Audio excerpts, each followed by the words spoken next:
Good morning, everyone. It's morning in Nigeria. It's about 10 minutes to 11. We have a few minutes before we begin this conference, and you are free to interact. We usually allow this period for people to exchange pleasantries, because one of the things that is missing in this new normal, the virtuality of conferences, is that socialization is reduced to a minimum, if at all it exists. So what we normally do at NIPRD virtual conferences is to give the first 30 minutes, we call it red carpet time, for people to interact. I see the immediate past DG of NIPRD, Professor K.S. Gamania. You are welcome. I see some staff of the National Institute for Pharmaceutical Research and Development. I'm seeing Anita Fanto. Anita Fanto is a senior pharmacist at the NIPRD clinic. You are welcome. I see Dr. Tiwalade Adelakun. He's also one of our hot research fellows in the Department of Chemistry. You are welcome. I see Ibrahim Bolaji, I see Kekewa Kabuku, I see Nathan, I see Ratidat, I see Shaibu Bello, and I see Yerima Yusuf. So we'll start shortly. The chairman of the House Committee on Healthcare Services lost his uncle, so he's on his way to his state, but his deputy is supposed to take his place. So I'm just calling his deputy now, who said he has been waiting for my call. Okay, we'd like to welcome everyone to Nigeria. This is Nigeria, and right away I'm seated at the seat of government of Nigeria. We call this place Abuja. Abuja is the Federal Capital Territory. It is the administrative headquarters of Nigeria. Nigeria is the largest economy in Africa. It's the largest black nation in the world. It's the largest democracy in the world. And Nigeria is host to the most intelligent people in the world. That is arguably very true. But Nigeria is bedeviled with a lot of things that, in my personal opinion, are self-inflicted. Now, the emergence of COVID-19 seem to be recreating people and making people come back to the senses which they originally were made of.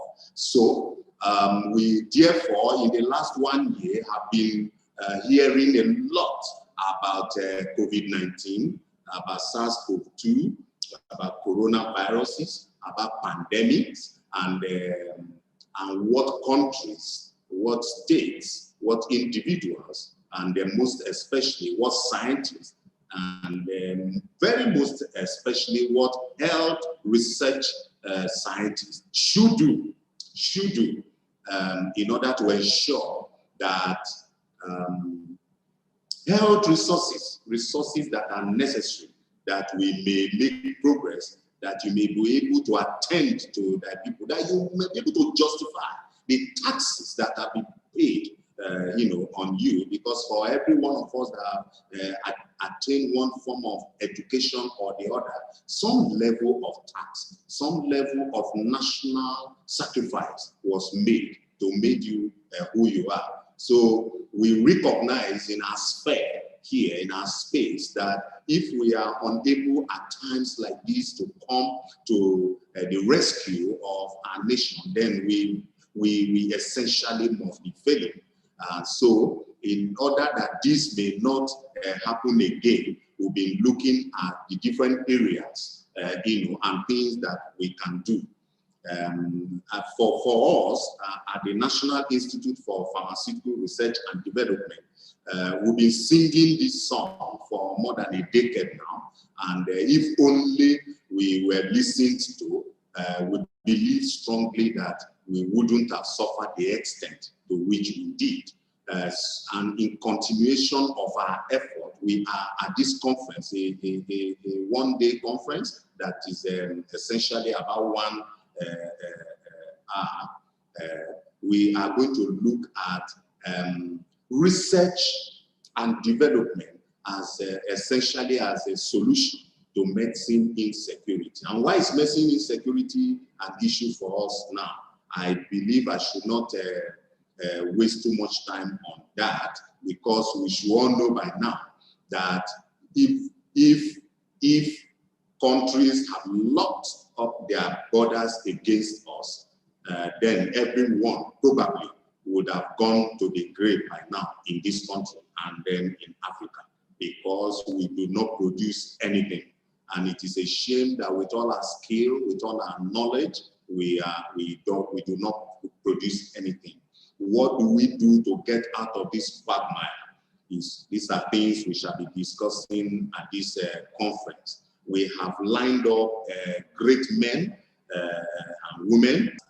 Will give us another 5 minutes to interact at the social level. The chairman of the House of Representatives Committee on Healthcare Services, own colleague in the profession, a medical doctor of repute and a politician of good standing, Dr. Tanko Sununu, lost his uncle just this morning.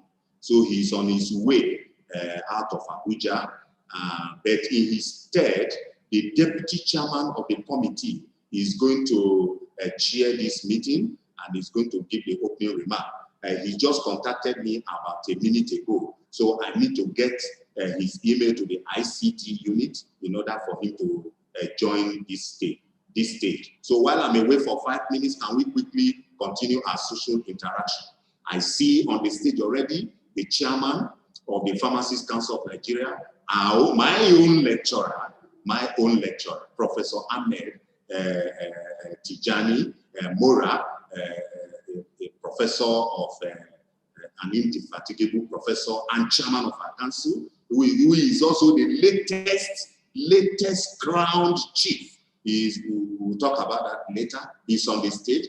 Our guest speaker, who is the keynote speaker, is also here. He's a researcher of repute, of international standing. When you mention his name, the world knows that you are mentioning him. He is Professor Reo Solua. I'm going to talk about them later. My DG is already here, Dr. Obi Adigwe, the convener of this program, the man that directs what we are doing. You are already here. I see a lot of attendees. I'll get back to you as soon as I'm done with the chairman of the House Committee. Okay, so I am back. I'd like to welcome everyone on this to this conference. I see a lot of colleagues and see a lot of participants. You are all welcome to this conference. Like I said earlier, we would like to identify everyone by name. So kindly rename your system. If your system is bearing Techno, Nokia, iPhone, and all of those fine names, try to rename them so that we can recognize you. I'd like to especially recognize, we are about to start. We are waiting for the chairman of this conference. The chairman of this conference is the chairman of the House Committee on Healthcare Services of the House of Representatives, Dr. Tanko Sununu. He will soon join. Like I said earlier, before I took 2 minutes break. But before he joins this conference, may I recognize and welcome to this conference Ali Arale. Amodi Yakubu is my classmate, all the way from Zamfara State. You are welcome. Amoke Sunday, Professor Aina. I can see Professor Aina. That's my dean. I call her my dean, Dean Emeritus. Dr. Bulus Anu, you are welcome. Catherine Uwaya, David Eko, you are all welcome. I can see all of you. I'm delighted to see you guys. Dr. Danraka is here, Dr. Abubakar, our accountant, the man that pays the money at NIPRD, his name is Hello? I can hear you and see you very clearly. I'm not hearing you well. It's fluctuating. Wow. Yes. Okay. Can you hear me now? Yes, I can hear you now. Okay, sir. You are welcome. We are going to start now that you are around. Okay. Thank you. Okay, thank you. Ladies and gentlemen, we are going to begin this conference now. The chairman of this conference is around. The chairman of this conference is Honorable Tunde Adigwe. Yes. Am I correct? You are correct. You are correct. I got it. Okay, so he is the chairman of this event. He is the deputy chairman of the Nigerian House of Representatives Committee on Healthcare Services. He's chairing this conference. We are grateful that you are here, sir. And it's a pleasure. We are delighted and we are honored to be receiving you this morning. Thank you so much. Thank you. You know, we know you already, but for the purpose of those that don't know you, it's good that you are here live and direct, because they should know that the House Committee on Healthcare Services, led by our own friend and your brother, Dr. Tanko Sununu, and your humble self, is doing a lot, and we are looking forward to more. And that is why we ensure and insist that you have to chair this meeting. Thank you so much. Thank you. Yes. So we shall start with the national anthem. We shall start with the national anthem. Anywhere you are, in respect of who we are and as a nation, we shall stand up to sing the national anthem. After a count of 2, 2, 1, 0, let's go. Arise, compatriot, Nigeria's colony, to serve our fatherland with love and strength and the labor of our heroes shall never be in vain. To serve with heart and mind, one nation bound in freedom, peace and unity. Thank you.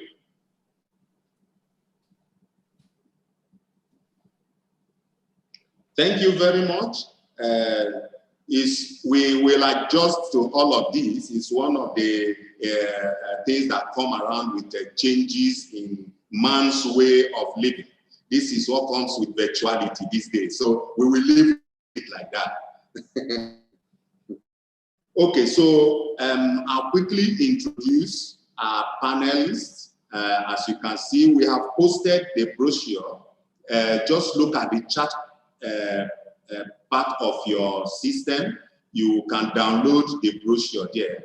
You can actually download the brochure and follow us. On the brochure, you will see that the second item is introduction of panelists. So may I have the privilege and the honor to just introduce by way of calling the names of our panelists for this conference. I have on this panel the keynote speaker. The keynote speaker is a professor of pharmacology and toxicology. He is a pharmacist of repute. He's an opinion leader. He's an influencer. He's an academic. He's a researcher. He commands his space, and he's well known internationally. He resides currently at the University of Benin, where he teaches, where he trains and mentors young medical graduates. He is Professor Ray Ozolo. You will see about him in the conference brochure. We have decided to put a short biography of all our panelists in the brochure so that you can read it, so that we don't take too much time talking about it at this conference. You read it yourself and try to network by connecting with them. He's here present. He's our keynote speaker. The keynote speaker, Professor Zolua, you are welcome to this conference. Thank you very much, Martins. God bless. I'm with you. Thank you, sir. Now, I would like to also introduce another panelist. He is a man of many parts. He's an academic. He is a community mobilizer. He is a hospital pharmacist. He is an industrial pharmacist.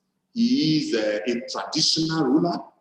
And he's an administrator of repute. In fact, he was a registrar of the Pharmacist Council of Nigeria for 8 years, during which time he revolutionized the council and made it what it is. In fact, when I took oath as a pharmacist in 1998, Pharmacist Council of Nigeria, when they did not have what we use today, we call them academic camps. It was in the time of A.T. Mora that academic camp came into the Pharmacist Council of Nigeria. And there are so many things that I wouldn't like to start talking because it will take our time.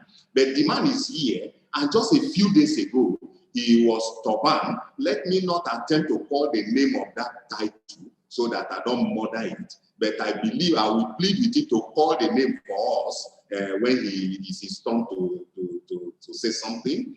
But he's Professor A.T. Mora. Ahmed Tijani Mora is a professor at Adigwe University, but he's currently the chairman of the Pharmacist Council of Nigeria. He has been teaching at the Ahmadu Bello University Zaria for years, for more than 3 decades, and he teaches for free. I am one of the beneficiaries of his free teaching. Professor A.T. Mora, you are welcome.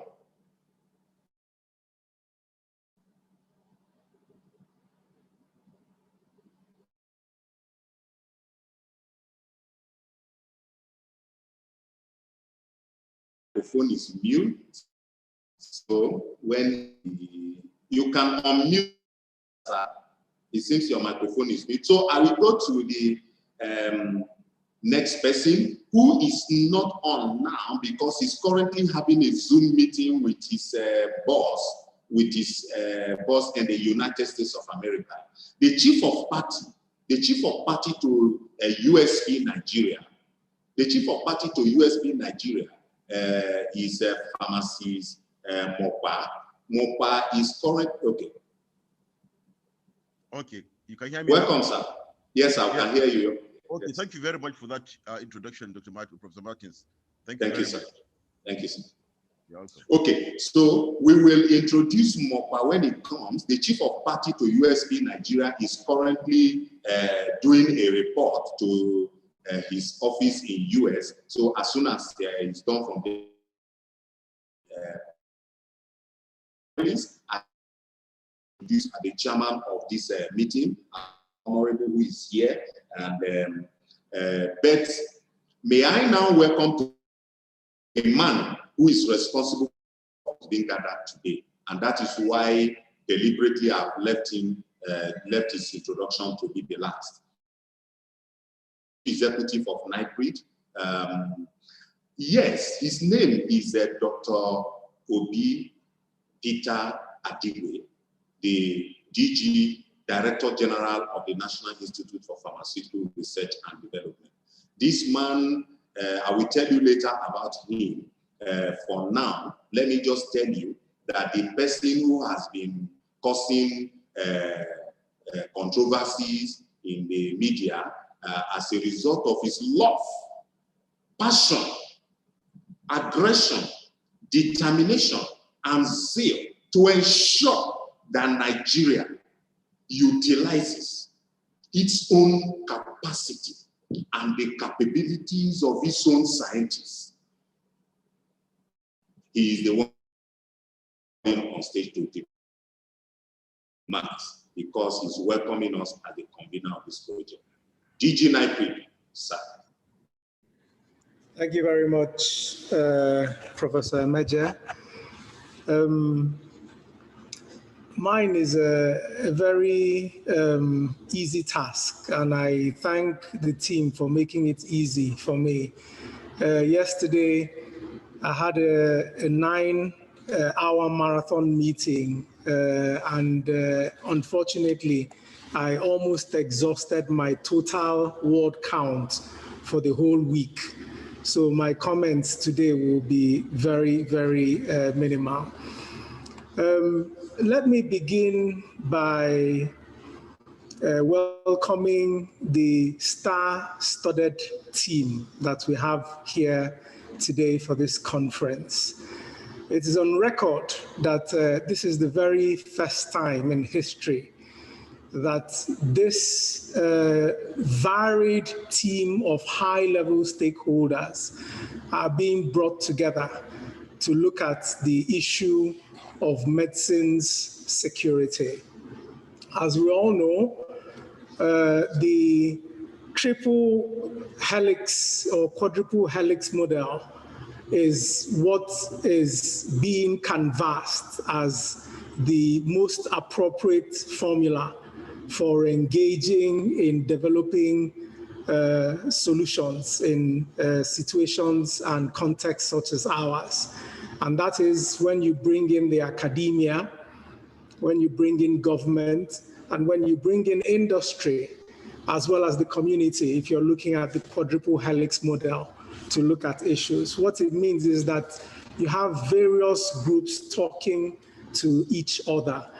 And this particular star-studded team that we have here today is the very best demonstration of that particular type of concept that I have seen so far as regards discussing the issue of medicine security. Honorable Adejare, Honorable Dr. Adejare, my very good friend. I remember the last time we talked at National Assembly, you were a bit upset with me because I was arguing that most of the resources should come to NIPRD in terms of research and development. A lot of people don't know why I take Honorable Adejare very, very close to my heart. He's not only the vice chairman of the Health Services Committee at the House of Representatives, the Health Services Committee that has, in the recent past, demonstrated that health is indeed the bastion of national development. There is nowhere that the Right Honorable Speaker goes to that he doesn't mention health first. It is because of the work of people like Honorable Adejare and Honorable Sununu. And so we thank you. But that's not the reason why I like Honorable Adejare. Honorable Adejare represents Agege in Lagos. And those of you who knew me when I was executive secretary of PMG Man in Lagos know that the only place I could find kuli kuli in Lagos was at the Central Mosque in Agege.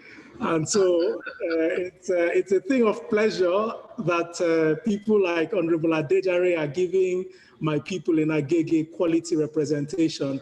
Those of you who watched the Penn Cinema flyover launch a couple of weeks ago, that is where Honorable Adejare's constituency is. So Honorable Adejare, we thank you for coming today to lend your incredible legislative nous and support to the work that we do here in the in research and development as regards addressing medicine security. The other stakeholders here are no strangers to many of us in the room. Professor A.T. Mora is well known for his time as registrar of the PCN. His claim to fame there was the fact that he more than 10 times, increased by more than 10 times the number of offices that the council had in a very short while. And he's also a well-known author, a well-known academic and intellectual. And so his position as regulator today will no means bring value to the discussion we're having today in terms of looking at Panacea for medicine security. Similarly, Professor Ray Ozolwa, most of you know him as a professor. I know him as the consultant's consultant.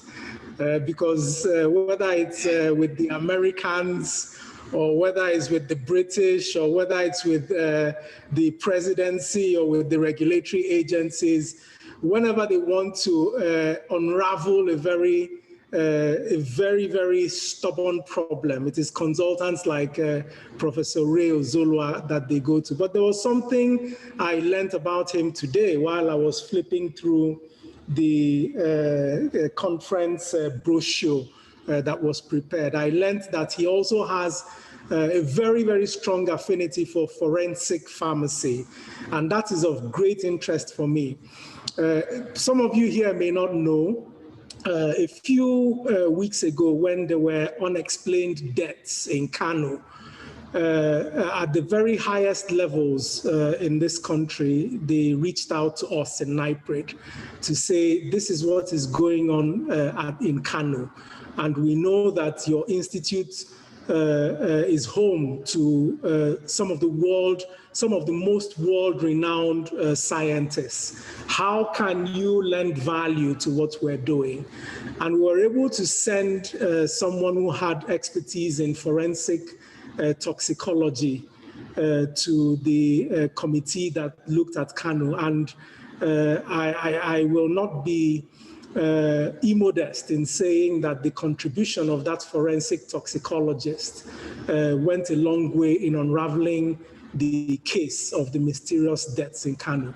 So Professor Ozolwa, I'm glad to know that you're very strong in forensic pharmacy and forensic aspect of our service. And hopefully next time I get a call from the highest levels, we will have a consultancy waiting for you in that area. The last speaker who is yet to join us is Pharmacist Mokpa Isuga. I also have a very close relationship with Pharmacist Mokpa Isuga, because whilst I was the executive secretary of the Pharmaceutical Manufacturers Group, we worked very closely with the USP, and even on transition to my role as Director General of NIPRD, we have continued that relationship. And one of the very first international fora that we had, NIPRD Head 1, which was headlined by the Vice President, Professor Yemi Osinbajo, had the same gentleman, Pharmacist Mokpa Isuga, speaking at that particular conference which held at Transcorp Hilton. So I know that whenever he finishes with his meeting with his American colleagues and he comes on board to provide some value in terms of medicine security, I know that the attendees will be in for a power-packed presentation. And so I will not sort of like preempt some of the very insightful presentations you're going to hear today. Mine is to just to say welcome. The attendees, I can see we had, as at this morning, we had over 300 people registered to attend this particular event, which is normal for our conferences here at NIPRD, and not surprising for the type of high caliber panelists that we've gathered here today. Mine is just to say welcome. You're in for a great time. The anchor, he calls himself, or rather the brochure calls him an anchor, but that is also sort of like being a bit modest about his qualities. Professor Martin Zemeja is one of our best and brightest. He's one of the brains behind our brand new nanotechnology center, which is the first nanotechnology center in Africa focused on healthcare and drug development.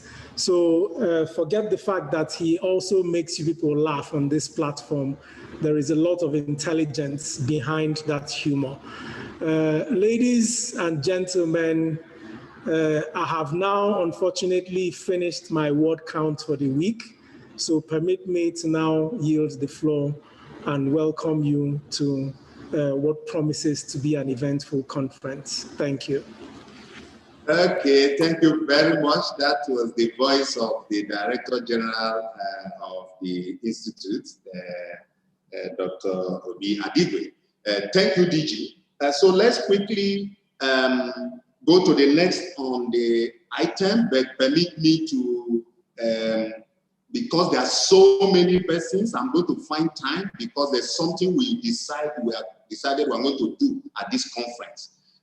Everyone on this at this conference is special to us, and because we are not seeing you physically to shake hands and to hug you, if you have been following my series for the last 1 week, I have been writing a daily series on hugging and the pharmacological and medical importance of hugging.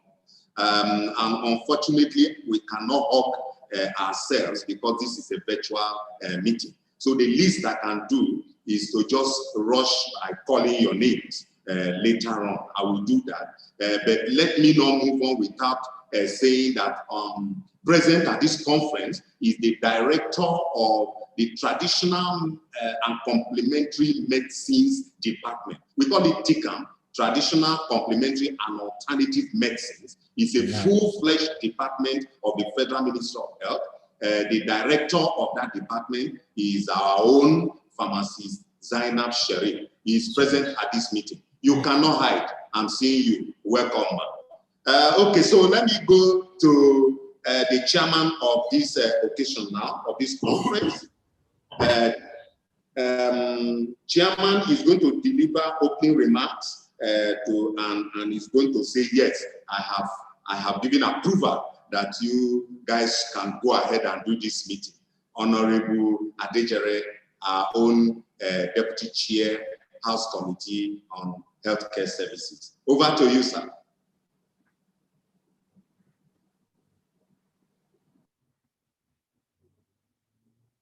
Your mic, you need to unmute your mic.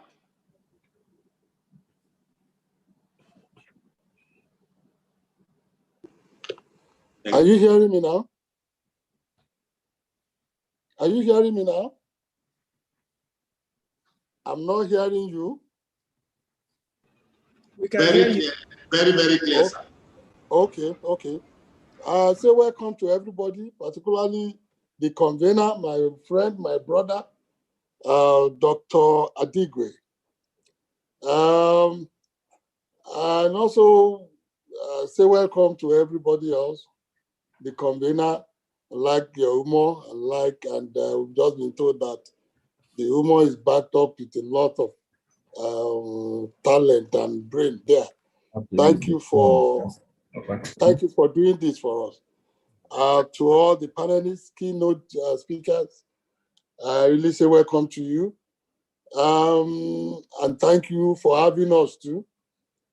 Before I go on, I want to say that, like you said, I'm representing my principal, who is Dr. Tanko Sununu, the committee chairman of healthcare services of this noble house of representatives. I'm very happy to be here, and everywhere we go, we always want to make it clear to everybody that this committee, under the able, purposeful, responsible leadership of Dr. Tanko Sununu, is ready to work with all the players in our health sector, particularly, and we are saying it, we are not dodging to say it, the NIPRD Research Institute, because we know that a lot needs to be done in terms of local production of drugs, and what we're about to talk about this morning. It's my pleasure to be here and to represent my principal. The topic for today that we'll all be listening to different speakers talked about is research and development, the panacea for medicine insecurity. This is not too far-fetched, too far-fetched, because if we can develop our own drugs here, I don't think all this issue of fake drugs will be, I know that it will be reduced drastically. I have a remark that has been given to me by Dr. Sununu, so I quickly want to go through it because I'm here to learn a lot today, and I want to learn. So if you permit me, I'll go ahead. This paper is Research and Development of Indigenous Biomass, Phytomedicine. The earliest usage of herbal remedies is recorded as coming from the Chinese, Indians, Egyptians, Greeks, Romans, and Syrians. This was documented by Mukeshwa Pandey et al. In 2011. But I want to say here that it's because they didn't do, it will not be too right to say the earliest usage of herbal remedies came from these people alone. It came from us too, because they didn't document our own. Our forefathers started using herbal medicine long time ago too, and that we all know. The world is now moving towards the herbal medicine or phytomedicine that repair and strengthen body systems, especially the immune system, which can properly fight foreign invaders and help to destroy offending pathogens without toxic side effects. Nowadays, the international trade in medicinal plants and their products was put at around $60 billion in year 2000. It will have been so much more than that now, and this is quite a lot of money. With average annual growth rate of 7%, I was expected to reach $5 trillion by 2050. These cannot be toyed with. If we really want to even increase, this is a way of even increasing our GDP in this country by making sure we have our own fair share of this trade of about $5 trillion by 2050 in herbal drugs. The World Health Organization, WHO, estimates that more than 80% of global population now adopt herbal medicines, phytotherapy, as a basic source of maintaining good, healthy conditions, owing to the pronounced side effects, non-affordability, and expensive nature of conventional treatment options, and also even a lot of fake. People have started faking these drugs too much. If you are using paracetamol, you are not even sure you are using the correct paracetamol, you are not using the correct dosage. It's been adulterated. That when we now come to herbal medicine, it is not so easy for it to be adulterated. We all know it, and it's coming from us here. Some of the common herbal plants that are around: garlic, ginger, turmeric, ginseng, aloe vera, thyme, celery, sunflower, mint, nutmeg, cinnamon. And unfortunately, I can't show you the pictures. I have pictures of some of them here. While herbal medicine research and development, now our people are more exposed. They are more educated. They are more health conscious. So people, and our people are so versatile that they are looking for cure. They are looking for treatment.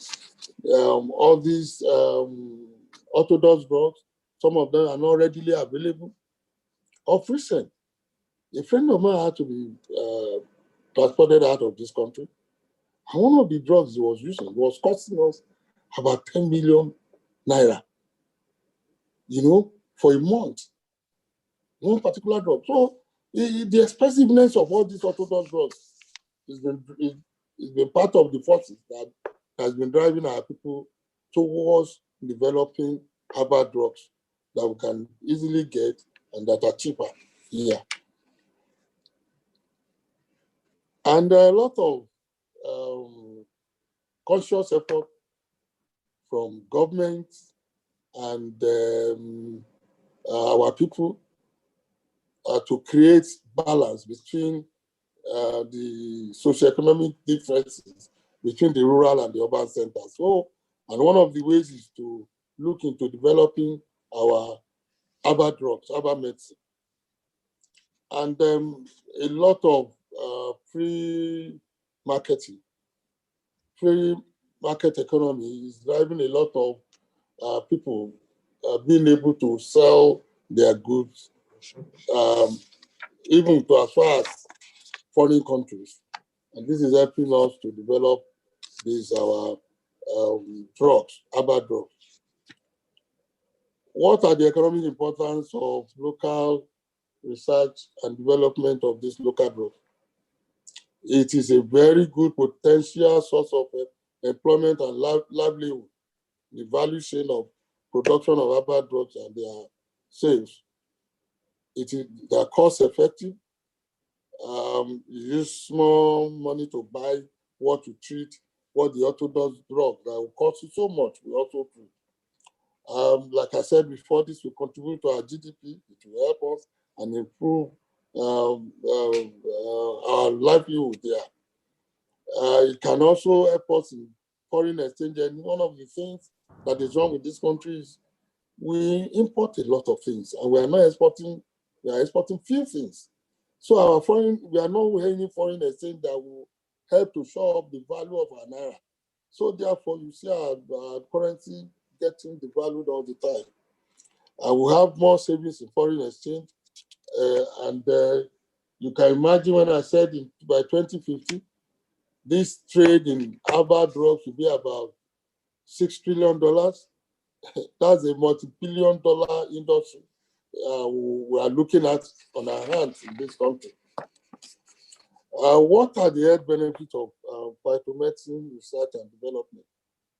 These herbal drugs have little or no side effects. They are safe alternative to orthodox drugs, orthodox medicine.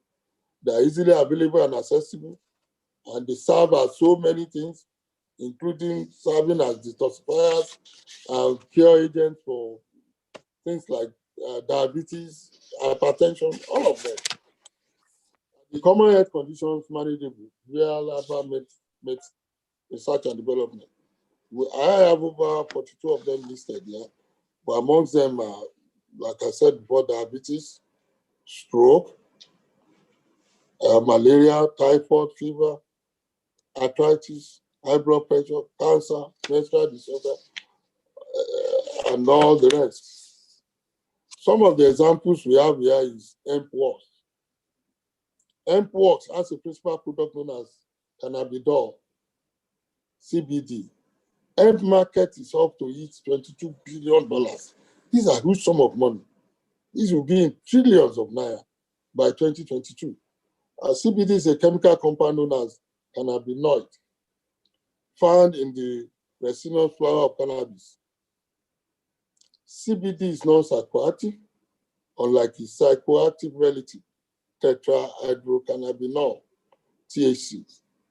CBD has many potential therapeutic benefits, including anti-inflammatory, analgesic, anti-anxiety, and seizure suppressant properties. Another example is Superlife. This is made from apple, blackcurrant, bilberry, cantaloupe, grapefruit, Malus domestica. It is STC30. It's used in stem cell therapy, which we call nature repair kits. It's been documented that stem cells can be used in management of over 130 diseases, including diabetes, kidney stones, kidney failure, liver disease, dysfunctional pancreas, vision impairment, skin repair, glaucoma, cancer, Down syndrome, stroke, leukemia, rheumatoid arthritis, and a lot of them, cardiovascular diseases. And they can serve as anti-aging in anti-aging drugs, and potential market of stem cells within the next decade is approximately going to be about $50 billion. These are a huge sum of money. I'm even afraid to call some of them. They're so rich, $50 billion. My conclusion, medicines obtained from herbal sources are in great demand in both developed and developing world and provides outstanding contribution to modern therapeutics. Recognizing that local research and development is a panacea for medicines insecurity, the National Assembly has started to support research and development institutions from 2020. We are really looking at their budget to see how we can enhance their productivity by giving them more funds to fund these research and development programs. There is, however, a need for the private sector to partner with research and development institutions like NIPRD to work through the process of value addition to both potential existing programs. I want to say that as a chairman, we are not here to do a lot of this speech and talk to you. We are all experts in your own right. We are here to learn, we will learn, and to listen, and to see how we can also contribute our own quota in working with NIPRD to achieve the desired aim and objective of NIPRD. We are in no doubt that NIPRD is set for humongous breakthrough under the leadership of Dr. Adigwe. And with people like Professor Imeji supporting him, we know that the sky is just the beginning. It's not even the boundary anymore. It's the beginning. I want to say thank you for listening to me. And before I stop, I want to say on behalf of Dr. Tanko Sunono, I declare open this talk on R&D is the panacea for drug insecurity in our country. Thank you for listening. God bless you all. Thank you very much. Thank you very, very much. Our own chairman of this occasion, Honorable Tunde Adejare. Thank you, my brother. We are privileged and we are grateful, sir. Yes, sir. If those who watch foreign channels like me, I do it a lot, although I also watch all Nigerian channels, all local channels. But those who watch foreign channels like me will appreciate when a legislator is present in an event and he declares support for that event. I think Nigeria is moving towards that direction, where legislators are actually the ones that determine what happens in countries. Check out all functional countries. If all functional countries are functional to the extent at which their legislators are functional, all dysfunctional countries are as dysfunctional as their legislators. So it is a privilege to have a legislation of the standing of the deputy chair of that committee. We are grateful, sir. We thank you for the kind of remarks that you have made. The remarks that you have made, you came up even with facts and figures. So when we talk about research and development, especially to using our natural resources, it bothers some of us when people think twice about it. Because most of us who are alive today, we all came out of villages that don't have hospitals. Our parents, they boiled plant bats, roots, and different things, and gave us to drink. But now that we know how to enter aeroplane, we are beginning as if those things are smelling. What is wrong with us? I call it slave mentality. We must come out of that kind of a mentality. And that is what we are driving at NIPRD. That is one of the reasons why we are gathered here today. Let me not preempt the man who is about to speak, because I know that when he speaks, he doesn't look at people's eyes. He speaks as an intellectual. While I prepare to welcome on stage the keynote speaker, I earlier told us that the chief of party to USK Nigeria will be joining us after his meeting in US. He is on the panel now. Pharmacist Suga Mopa, you are welcome. We are now going to take the keynote speaker, Professor Ray Ozulwa. I did not know some things about Ray. My DG has said some things, but Ray is my own personal friend, and he did tell me that. We will discuss that later. Professor Ozulwa, I yield the mic to you virtually. Okay, thank you very, very much. Protocols first, let me thank the honorable member for having time to attend this webinar. He has deputized very well for the substantive chair of the House. I also want to thank the coordinator of this webinar for the very kind words he said about me, and I wish my wife listened in. I'm sure her love for me would increase by some proportion. I want to thank fellow panelists. I want to thank the participants, ladies and gentlemen. This is a very interesting topic, and I want to congratulate Professor Mantis Emeje, who does very good things for coming up with this topic. Now, I'll be speaking to us on the topic using certain headings: Nigerian healthcare indices, the state of our pharmaceutical sector, medicine insecurity, and then we look at research and development as a panacea, then conclusion and then recommendations afterwards. That is our country, population of some 200 million people. We are buffeted, we are affected, we are disturbed, we are, call it what you will, by several things: infections there, lack of potable water as a reason for people being ill, accidents as a reason why people will have to use drugs, nutritional deficiencies, and so on and so forth. Now, still on our health indices, life expectancy at birth is about 61.2 years. Under 5 mortality, as of now, is about 117.2 per 1,000. Main causes of death, mainly infectious diseases such as malaria, diarrhea, and lower respiratory tract infections.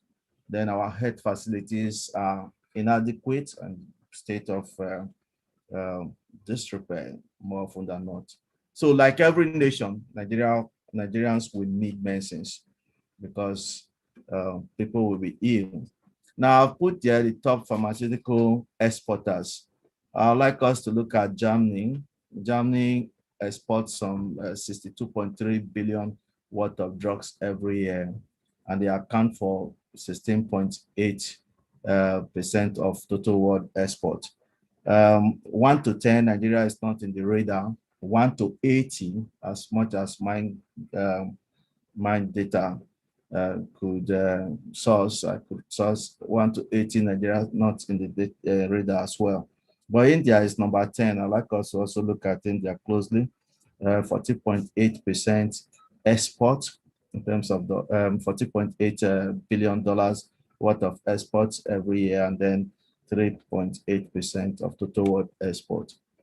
Now, amongst those countries, number 11 would have been Denmark, and we'll find that Denmark, 3-year export growth, Denmark has been able to achieve nearly 300% increase over 3 years in terms of growth in pharmaceuticals, and then followed by India, 22.5%, and then the third position is occupied by Germany, about 20% over 3 years. I've spoken to this. I said Nigeria is a major importer of medicines, 80% import, 20% local manufacture. And it will interest us to note that this 20% local manufacture is actually secondary manufacture. In other words, virtually everything is imported into this country. Now, this is a time in which we need vaccines. And Africa accounts for just 1% of world vaccine production. The remaining 99% is the rest of the world. And only 12 million doses are manufactured in capacity.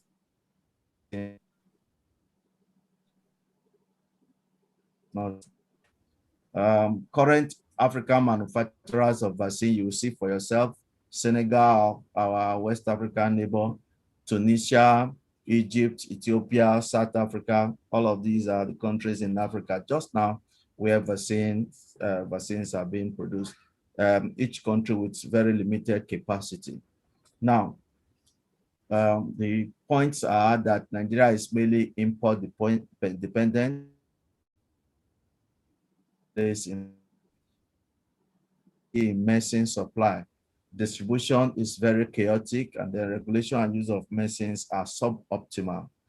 Nigeria suffers from medicine insecurity.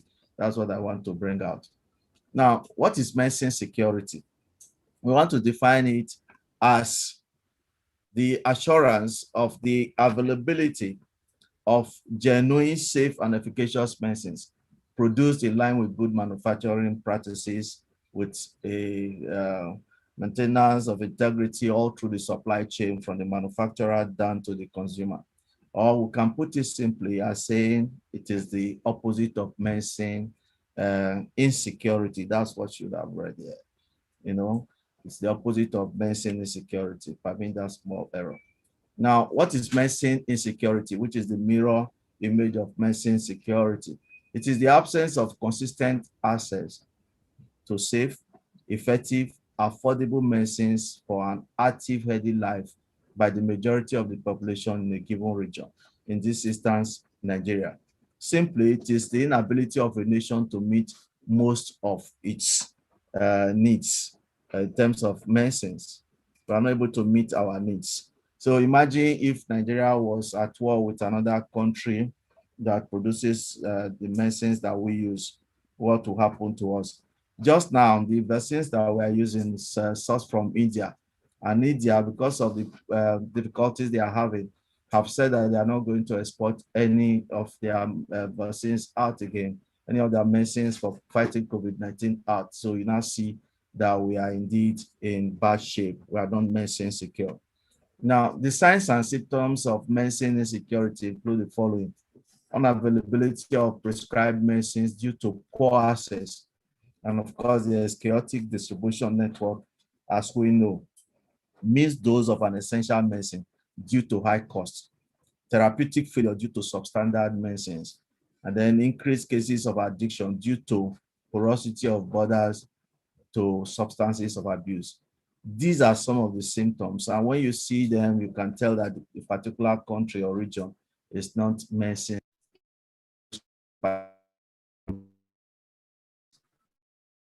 People have to go reach a particular pharmaceutical importer who has to place an order for the drug, and we have to wait for some days before the drug comes. That shows medicine insecurity. And then, of course, when insecurity is there, you try. Cost, patent restrictions, and don't blame any, that's expected. Patent restrictions, lack of raw materials for local manufacture, inability to meet international pre-qualification requirements. The first three slides, I suppose, are R&D dependent.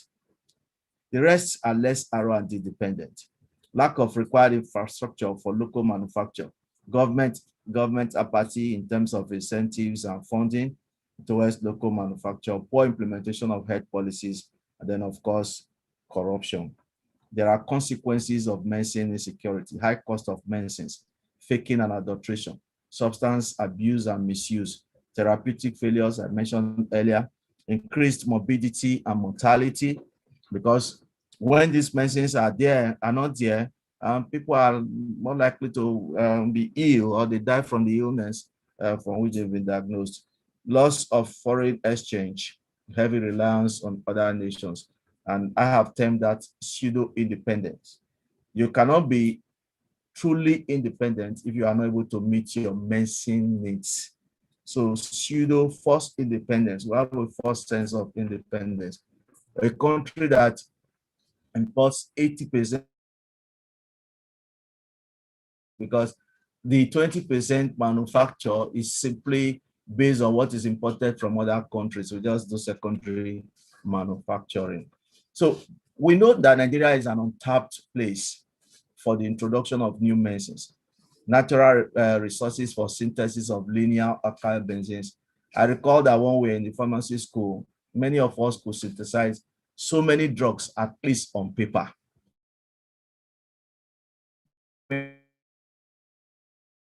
Because we were told Element Petrochemical Company was there, the Kaduna refineries, and all of these linear alkyl benzene, 1-2-step reactions, you form a particular molecule, and then we're going to talk about, how to put some side chains and all of that. So we had high hopes, but these hopes have never seen the light of day. But we still do have our petroleum as a source for linear alkyl benzenes as starting materials for synthesis of drugs. We are rich in inorganic minerals. There's no question about that. Nigeria has a variety of plants for herbal medicines, fauna, and what have you. We have plenty of it. A good source for marine-based natural products as well. High-quality pharmaceutical scientists, some of whom are in this audience, biomedical scientists, and of course, clinicians of world repute. So we have all that is needed. And it's been argued that not many countries in this world are as blessed as Nigeria. So the question is, why are we so stunted when it comes to medicine safety, or why are we not able to provide for ourselves when it comes to medicines? Now, there are aspects of R&D for medicines that should be of interest. Well, we usually will be interested in the active pharmaceutical ingredients, the APIs.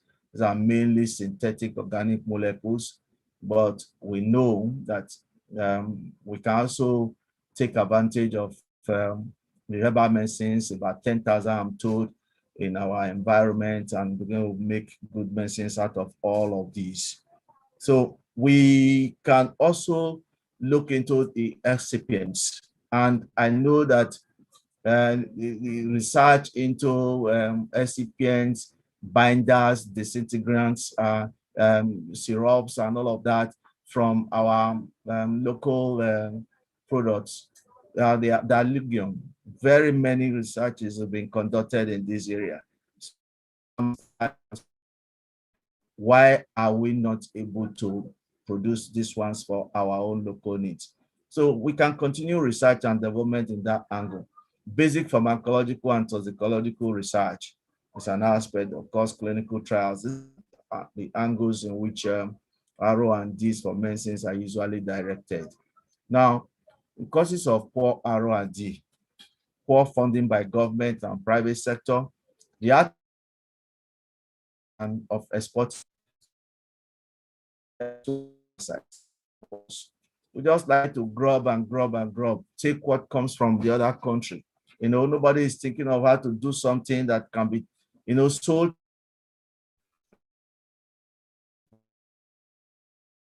Everything, including everything, nearly everything that I'm putting on now. And that can be said for virtually every one of us. It's imported, either wholly or at least partially, small part of it. Infrastructural support, electricity not there. Now we've been having difficulty with connectivity, I'm told, because we have our own satellite out there. If we had our own satellite, we will not be having this difficulty. You want to connect through MTN, it has to go through satellite, and before it gets to the satellite, all had our own direct connection. So infrastructural support on there, water supply is not there, and so on for incentives. Then a fifth factor, which is debatable, whether brain drain is actually affecting our inability to have people like Martins talking about brain drain. That is I've put in there the spending of some countries,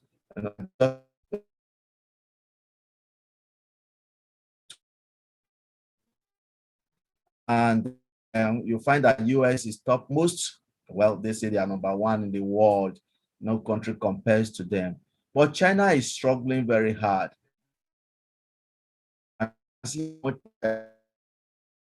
R&D $32.8 billion on yearly basis. Little wonder that every hand fan, every ceiling fan, every air conditioner, virtually everything that we see around is imported from China. These guys are determined. Where are we? As far as I can tell, from number 1 to 100 of the list of nations pending for R&D is not included. Let's focus on Africa. Egypt tops the chart, followed by South Africa, and you'll be amazed that countries such as Ethiopia, Uganda, Sudan, Botswana, amount of money voted for R&D. Let's not make mistake about this. Looking through the 2021 national budget, and I saw in the office of the Federation and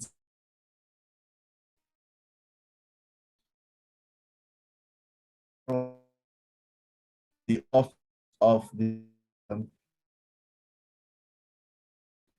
seeing this, and the institute where researchers are supposed to do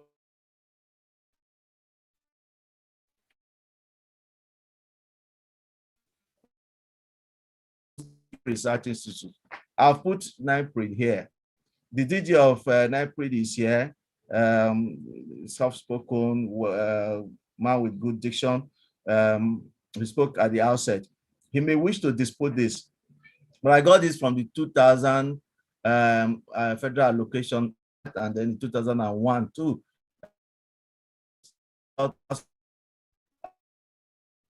And then for 2021, 400 million.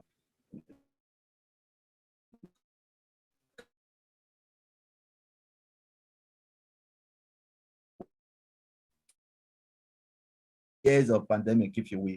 See the surge in capital expenditure for NIMA, 3.5 billion. And then National Medicine Development Agency, well, there is also increase, right? But the increase is indeed with NIMA, increase the capital expenditure for NIMA, it's not so high.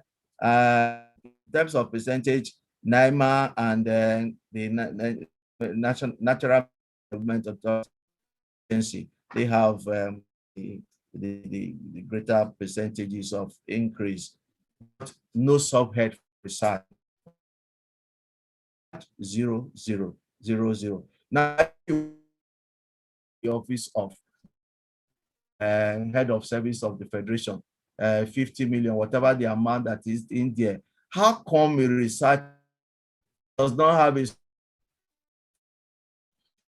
thing that should be a grant on yearly? Think of it as a capital project in which maybe release is usually less than 50%, maybe 38%, between 38 and 50%. Yet this capital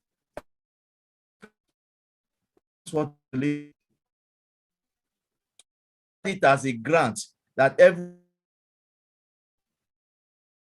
100 million NIPRD for research. It's not that at the end of the year you begin to ask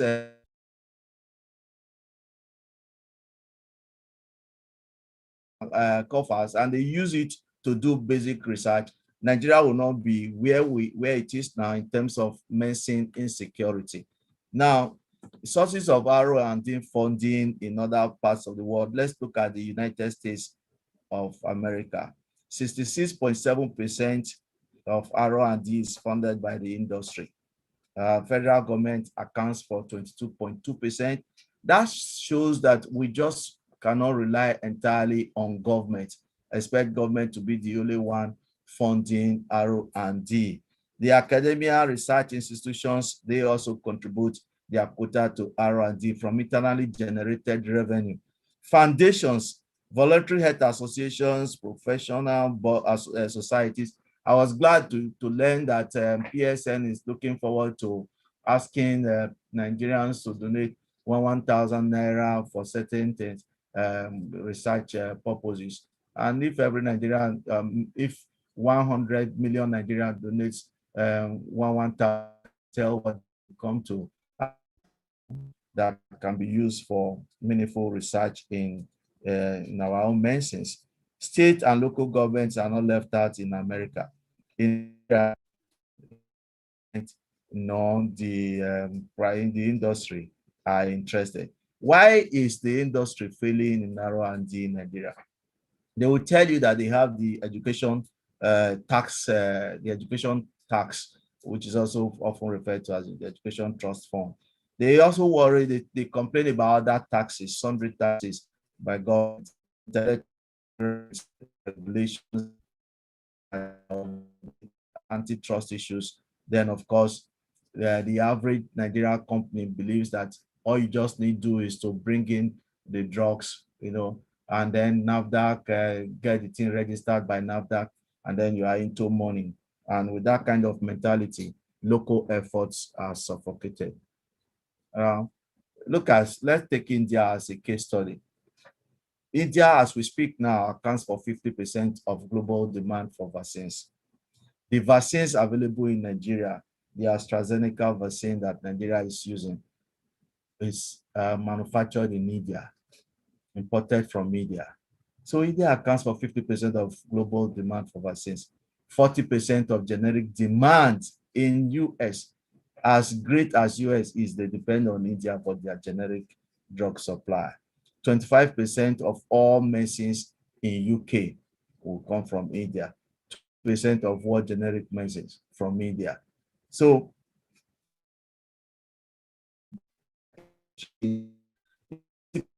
sales,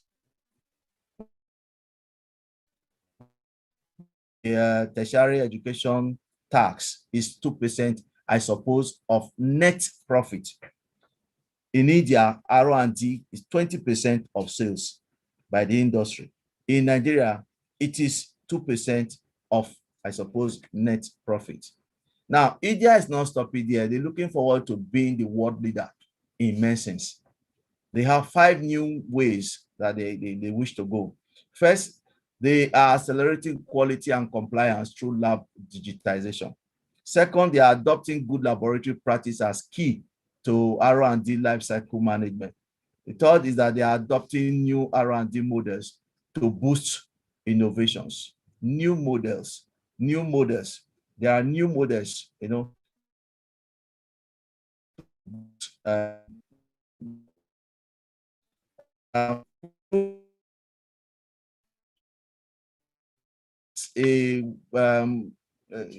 new word being coined, and it means that people who are rivals, companies that are rivals, competitors, they can actually cooperate, and that cooperation becomes mutually beneficial to them.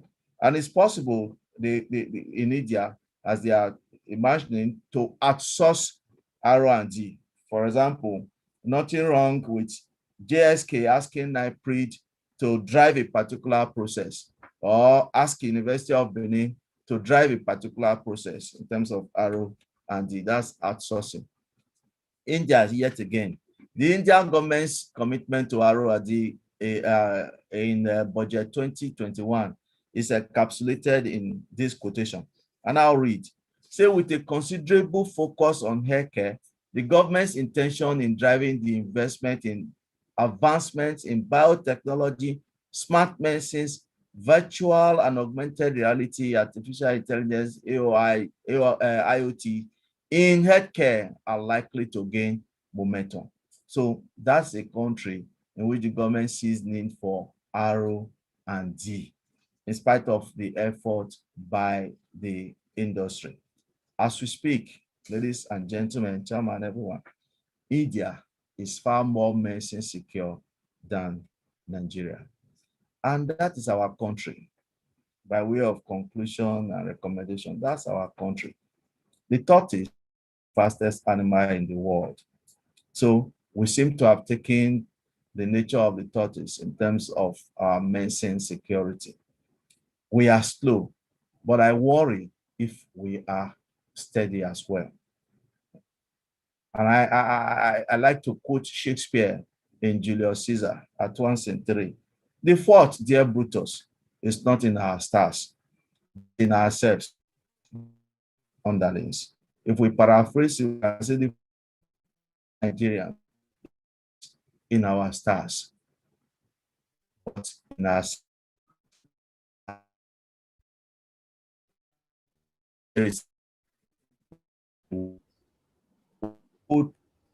and only on Saturday I was reminded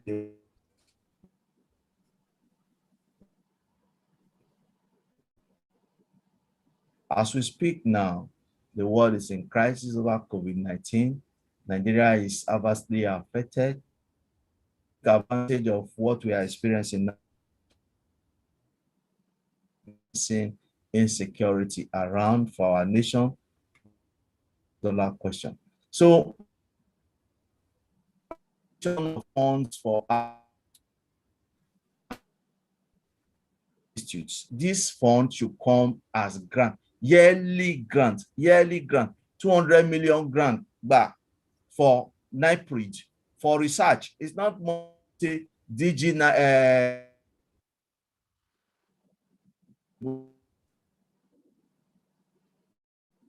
rating whether the money has been well expended or not. Second point is that R&D has to be incentivized, particularly when the R&D is based, is focused on our local materials, herbal products, bringing out new molecules from our plants and so on and so forth. Third, tax rebate for companies that give research grants for R&D. Just now, I'm not aware of any company in Nigeria that will say, okay, Ozolwa, you are working in this aspect. We would like to fund your research to this level, to that level. Or to say to NIPRD, we will give you this amount of money because you are working, you know,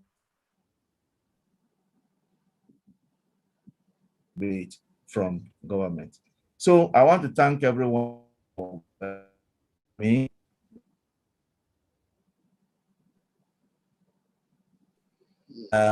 Specifically thank the management and staff of NIPRD, my very dear friend, dependable friend, Professor Martins Emeje.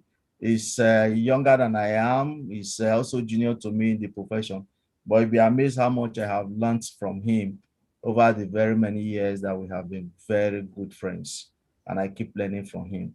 And as the DG said, beyond his witty nature, he's a very, very intelligent man. I want to thank them all.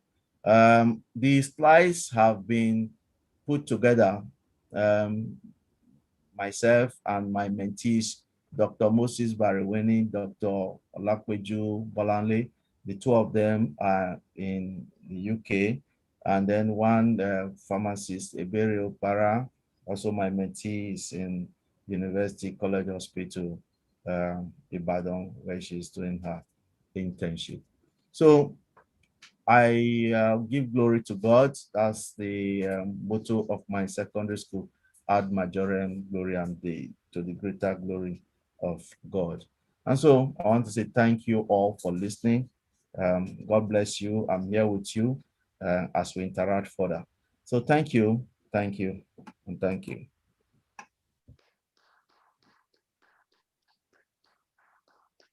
Thank you very, very much, Professor Ozolwa. I can't thank you enough. And my head was swelling when you were saying so many beautiful things about me. I wish I was looking for a job now. People would just line up to give me a job. Yeah. Thank you very much. That was I know that everyone on this platform is excited listening to Professor Ozolwa. You know, he says it the way it is. That's one of the reasons why we are highly bonded, because I don't know how not to say it the way it is. We have to say it the way it is so that we can move forward. Thank you. We will get back to this. The chairman is very attentive and he's heard so many things that you have said. In fact, we'll get back to that. Let's listen to other presenters first.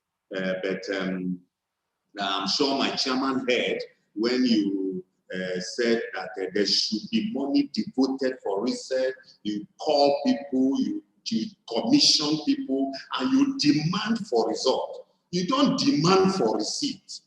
We don't demand for, we demand for receipt too much in this country. They give people money to do research. They say they should go and bring receipt for what they bought. Then when they go and bring receipt, they give them clearance. Instead of demanding for result. Countries where that demand for result are moving forward. We are demanding for receipts, so receipts are being printed. You know, we have to change. We must change. And then there must be money for research. It's the money for building is different. Money for constructing road is different. Look, you need good research to do good roads. You need good research to do any country that does not do research is going to collapse. It's like an aeroplane without a pilot. Okay, so we will thank you, Professor Zogwa. We take the next presenter, my chairman. We take the next presenter quickly. After that, we take the next presenter again. Then we open. I hand over to you to open for discussion, probably after your own snippet. So I will now call on our own chairman of the Pharmacist Council of Nigeria, Professor Eti Mora, for his presentation. My chairman, sir, are you there? Okay, sorry, sir. So, my chairman, sir. Yes. Okay, so we can do your own presentation now. Yes. Can you hear me? Yes, you can hear you, sir. Okay. Mr. Chairman, the DG and CEO of NIPRD, my own younger brother, Professor Martins, co-panelist, participant at this webinar conference. Let me begin by thanking the organizers of this webinar meeting, that is the management of the National Institute for Pharmaceutical Research and Development, for the invitation to serve as a panelist and to share my thoughts with colleagues in respect of the topic, research and development, Panacea for medicine insecurity. This topic, to my mind, is both appropriate and timely, especially in a highly dynamic industry as the pharmaceutical industry. I congratulate NIPRD as the nation's foremost institute for research and development of pharmaceutical products on this day. I recall that in 1988, that is 33 years ago, the first chairman of the NIPRD board, the late Dr. Fred Adenika, organized a workshop in the Transcorp Hilton Hotel, Abuja. At that time, it was called Nikon Noga Hilton Hotel, with some key stakeholders in pharmacy for the purpose of charting a course of action in terms of policy, formulations, and implementations of the mandate of NIPRD. To my pleasant surprise, I was invited as a participant for the workshop. At that time, I was the chief pharmacist and head of pharmacy department of the now defunct Kaduna State Health Management Board. Now, I recall vividly, Mr. Chairman, a recurring word at the end of the two-day workshop. That was the word linkages. The participants all agreed that there was a need for the newly established NIPRD to establish linkages with similar institutes and all agencies in Nigeria and abroad towards the speedy achievement of the core objectives of the institute, which was the development of pharmaceutical products from the abundance of the flora that Nigeria was blessed with. To carry this, I have carried this need for linkage by NIPRD as a gospel and propagated the same in all these years, even though I was not a staff of NIPRD. So to me, this is a golden opportunity for me to resynthesize what actually happened in 1988 in the Nikon Noga Hilton Hotel, when the chairman of the first board of NAFDAC, Dr. Adenika, convened that particular workshop. And I've also said it several times that I think NIPRD, and I believe is doing very well, but I think we need to look at that word again, linkages. And the DG, Dr. Adigwe, Professor Adigwe, of NIPRD is a statutory member of the PCN Governing Council. And of course, PCN and NIPRD are neighbors here in Abuja, and only separated by a wall. The invitation for me as the chairman of the PCN to participate in this conference as a panelist is therefore a welcome development, and indeed an honor for me personally and a rare privilege. I'm grateful. Now, let's look at medicines and their peculiarities in the health industry. I want to approach this from the perspective of what medicines are and now how they are different from other items.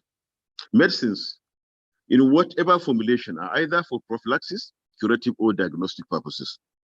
A nation that cannot feed itself is an insecure one, just as a nation that cannot cater for the healthcare needs of its populace equally has serious security challenges. As the saying goes, a healthy nation is a wealthy nation. A good percentage of healthy people. The case with medicines and security of a nation is a very peculiar one. Okay, I want to approach this from the perspective of marketing. Marketing is a process of problem solving in which marketers attempt to identify and meet the needs of consumers. At the most fundamental level, marketing can be defined as exchanges between people in which something of value is traded for the purpose of satisfying needs and wants.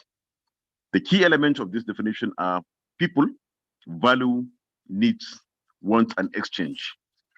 Most modern medicines are developed by research in the laboratories of a multinational pharmaceutical company, and Nigeria is not an exception. We have about 200 pharmaceutical manufacturing companies in this at the moment. This company will market the drug in countries it has established marketing organizations, or may sell the right to produce or sell it to another company in those countries where it has not. Marketing therefore follows the trend of economics in respect of supply and demand. From the pharmaceutical manufacturing facilities, where medicines are produced in large quantities, or from pharmaceutical importation firms that import large quantities, the channel of distribution passes through wholesalers and eventually to where the pharmacist dispenses them, as in community pharmacies or hospital pharmacies. Here, the mode of marketing, especially for prescription medicines, is such that the aspect of personnel selling, which is any personal or oral presentation to customers as individuals or group, is utilized and is professionally known as medicine detailing through the use of pharmaceutical or what is locally called medical representatives. The superior features, the side effects, contraindications, likely interactions of the medicine being promoted in respect with other medicines, foods, diagnostic aid reagents, or indeed other diseases are brought to the attention of the prescribing physicians or dentists or other relevant members of the healthcare team by the pharmacist employed by the manufacturer or importer of the medicines, as the case may be. Besides the ethical dimension of promoting, that is by way of detailing medicines, especially prescription medicine, they have some peculiarities of their own within the context of the pharmaceutical industry in Nigeria. And I want to take a moment to look at the peculiarities of medicines as they are, that is, as opposed to other tangible items that are marketed elsewhere in the world. Now, all medicines in Nigeria must be registered by the National Agency for Food and Drug Administration Control. In other words, any product which is not registered by NAFDAC is a fake product.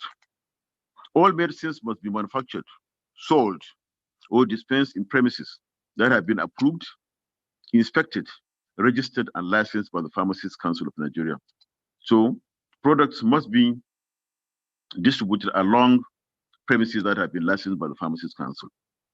The advertising and promotion of prescription medicines must only be in healthcare-related publications, that is in journals, and detailed by licensed pharmacists in compliance with good distribution practice. The pharmacist cannot dispense medicines beyond the quantities prescribed by the physician or the dentist. In other words, you cannot give more than what the pharmacist cannot dispense quantities beyond what the prescribing physician or dentist has actually prescribed.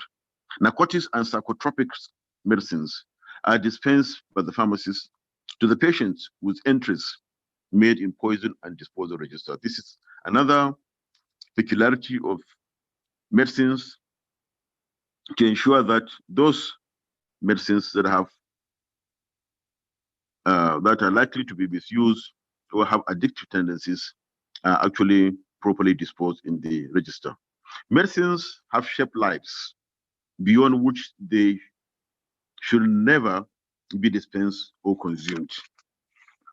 These peculiarities of medicines makes them delicate and only subject to handling by the appropriate professional, that is the pharmacist, who had actually manufactured them in the first place.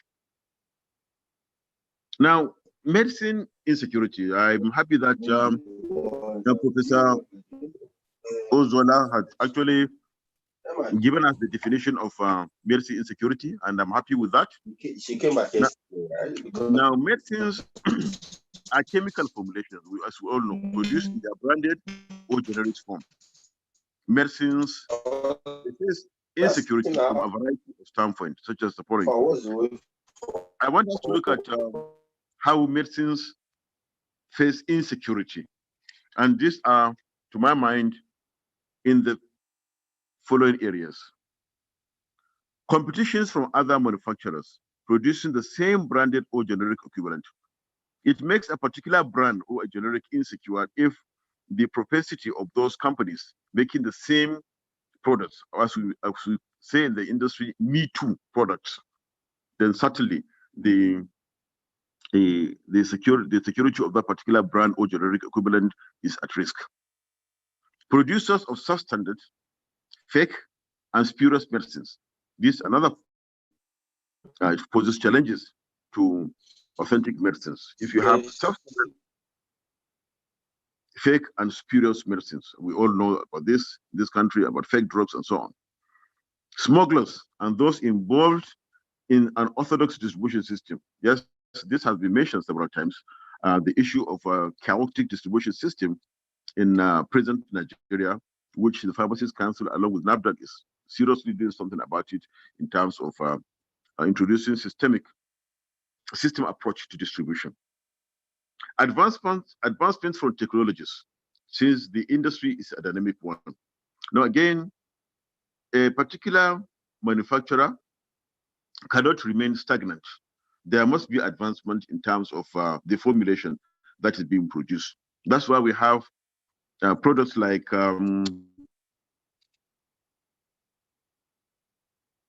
double strength, substances like sustained release, and all these are actually advancements in technologies to improve on the product. Emergence of new diseases, identification of toxic side effects, adverse reports from drug regulatory agencies, e.g. NIPRD, PCN, and NDA, in respect of particular medicine will make existing medicines relevant to begin to decline.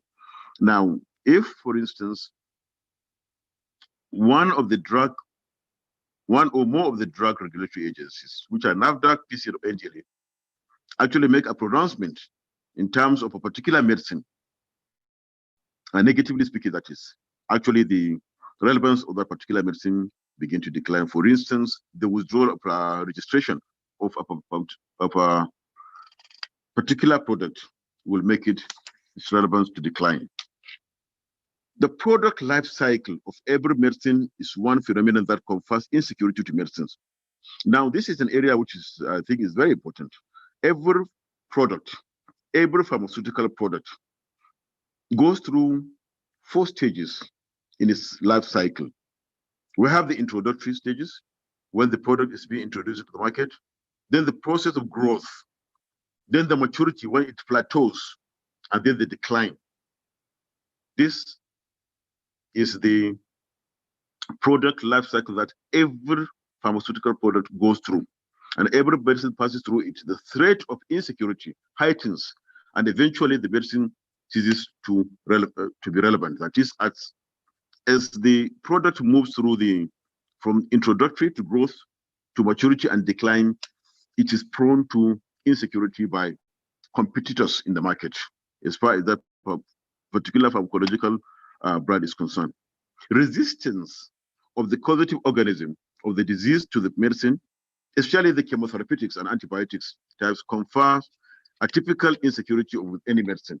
In other words, if you have a chemotherapeutic agent or an antibiotic, and then which is actually prone to resistance by the organism, naturally the relevance of it in terms of combating that combating that particular causative organism will begin to decline. And with specific example from the product life cycle, we found that as the product moves through the growth stages, competitors start to enter the market to gain a share of the profits. This puts pressure on prices and profits. So this is an area which every manufacturer is very concerned at the growth stages, because competitors will now start to enter because they have seen that that particular product has potential of making profits. The relationship between cost of production of medicines, the markup percentages allocated by the middlemen, and the eventual retail price of medicines at the community pharmacies or hospital pharmacies is a phenomenon that is very critical in addressing the survival or otherwise of the product in the market. The well-articulated strategies put in place by the manufacturers notwithstanding. In other words, as we talk about the stages of product life cycle, which is very important, especially the introductory, the growth stages, we have to look at the cost of medicines themselves. That is the production cost, because there is a relationship between cost and price. You have the fixed cost, you have the variable cost, which gives the total cost. Then, of course, since the products, medicines go through middlemen, like the wholesalers, and then eventually to the end users. The end users are retailers, that is community pharmacists and hospital pharmacies. These are the retail end. What happens at the hospital pharmacy and the retail pharmacy or community pharmacy is actual practice. Whereas what happens at the left-hand side, that is manufacturing and importation, these are the sources of pharmaceutical products. And these are commercial activities, not so much as professional practices. So the percentages and the eventual price of retail price of the medicine at the community and hospital pharmacy levels is actually a phenomenon that confers security or insecurity of the particular product. Because if it's such that the product is marked up beyond the propensity of the populace to buy it at the retail level or the hospital level, it means the importance of that particular product declines and another product moves in to fill in that void. In conclusion, in concluding this discussion, vigorous research and development, and I agree 100%, remains the only panacea for medicines as to their products, improvement, generational advancement, and such technologies that will confer on the product better adherence by the patient or user. The drug regulatory agencies have roles to play, as recently seen globally, that is, in respect of the speed with which the COVID-19 vaccines were approved, with waivers of certain components of the protocols to enable mankind win the war against the coronavirus. And today, humanity is better of it. I want to add, again, in concluding, keep on with the gospel propagation, like I said earlier on, in respect of this word linkage. I want, in advancing research and development, there are pockets of excellent research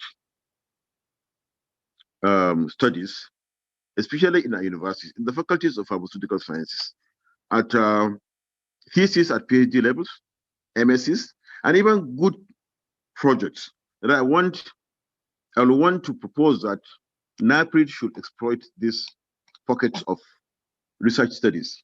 In other words, NIPRD should designate desk officers in the faculties of pharmacy in our universities so as to continuously identify these research studies with potential of being developed into products eventually, or funding, so to speak.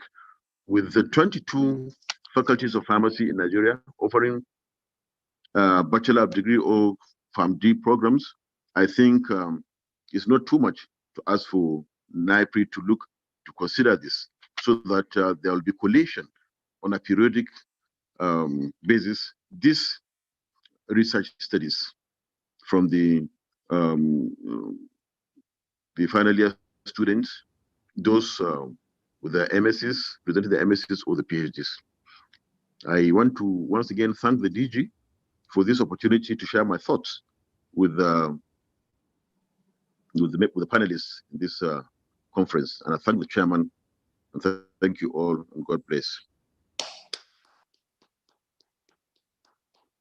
Thank you very much. And that was the voice of our own chairman of the Pharmacist Council of Nigeria, His Highness, Professor A.T. Mora. Prof, sir, can you please call the name of that title again by the Sultan of Sokoto? That title, Martins, is called Kayayan Sarkin Muslimi. Can you try to come on, Martins? You are from Kogi State. You should be able to pronounce that. Kayayan Sarkin Muslimi. Actually, it means confident to the Sultan. Yes, a confident. Okay, a confidant of the Sultan. Yes, that's what it means. Okay. Congratulations, sir. On behalf of all conference attendees and pharmacists, your constituency, congratulate you. We won't be tired of congratulating you. And we look forward to you, as usual, utilizing those platforms, those rare and privileged platforms, to moving the profession forward. We'll do our best, Prof. Thank you, sir. Thank you. Thank you, sir. And thank you for your presentation. Thank you very much. While we will go to the last presenter, because we said we are going to end this conference by 1. Sorry, it's not going to end by 1 because we started about 10 minutes late. So we will take about 10 minutes or so to see what will happen. At the end of this presentation, depending on a general outlay or general look, we will see if we can have brief discussion, because we need to have some brief discussion. It's the chairman's hand anyway, because I know that as a legislator, he may want to go to somewhere better. He told me actually that he has made sacrifice for us today because he wants to ensure that new things begin to happen. So thank you, sir. So let's now listen. Prof. Thank you, sir. Prof. Yes, sir. Yes, sir. In as much as I want to dedicate my whole time today for you, yes, I have another engagement at 2 o'clock. 2 o'clock. Okay, sir. We'll finish. And I need to be there. We are going to finish now in the next few minutes so that you can prepare for the meeting, sir. Okay, I'm here. Because it's important for you to listen to the third person, then summarize everything so that the key points that you are going to hammer on, so you heard it yourself. It's not Professor Meji and Dr. Adigwe that have been bombarding you in your office. You also heard from people from other parts of the country. Before I forget, our colleagues from Australia, from India, from China, and from the United States of America, I'm sorry, I'm unable to mention your names now. I'm seeing all your messages. Thank you for hanging on. We also rely on you very well. Like Professor Zulwa said earlier, we need you to make your contributions back home. I do not belong to the group that said that brain drain is our problem. No, there's nothing called brain drain being our problem. Our problem is our problem. It is local, and we must solve it. When we begin to solve our problems, those of you there, you will also run back to come and enjoy. We will dig it and we will get it done. Over to you, the Chief of Party to US. Thank you, Professor Martins. All protocols duly observed. This is a very great initiative. And the little time I've spent in the meeting now, I've listened a lot and very keenly. It's clear to my mind that we know the problems, we know the issues. And my Oga DG NIPRD, greetings to you, sir.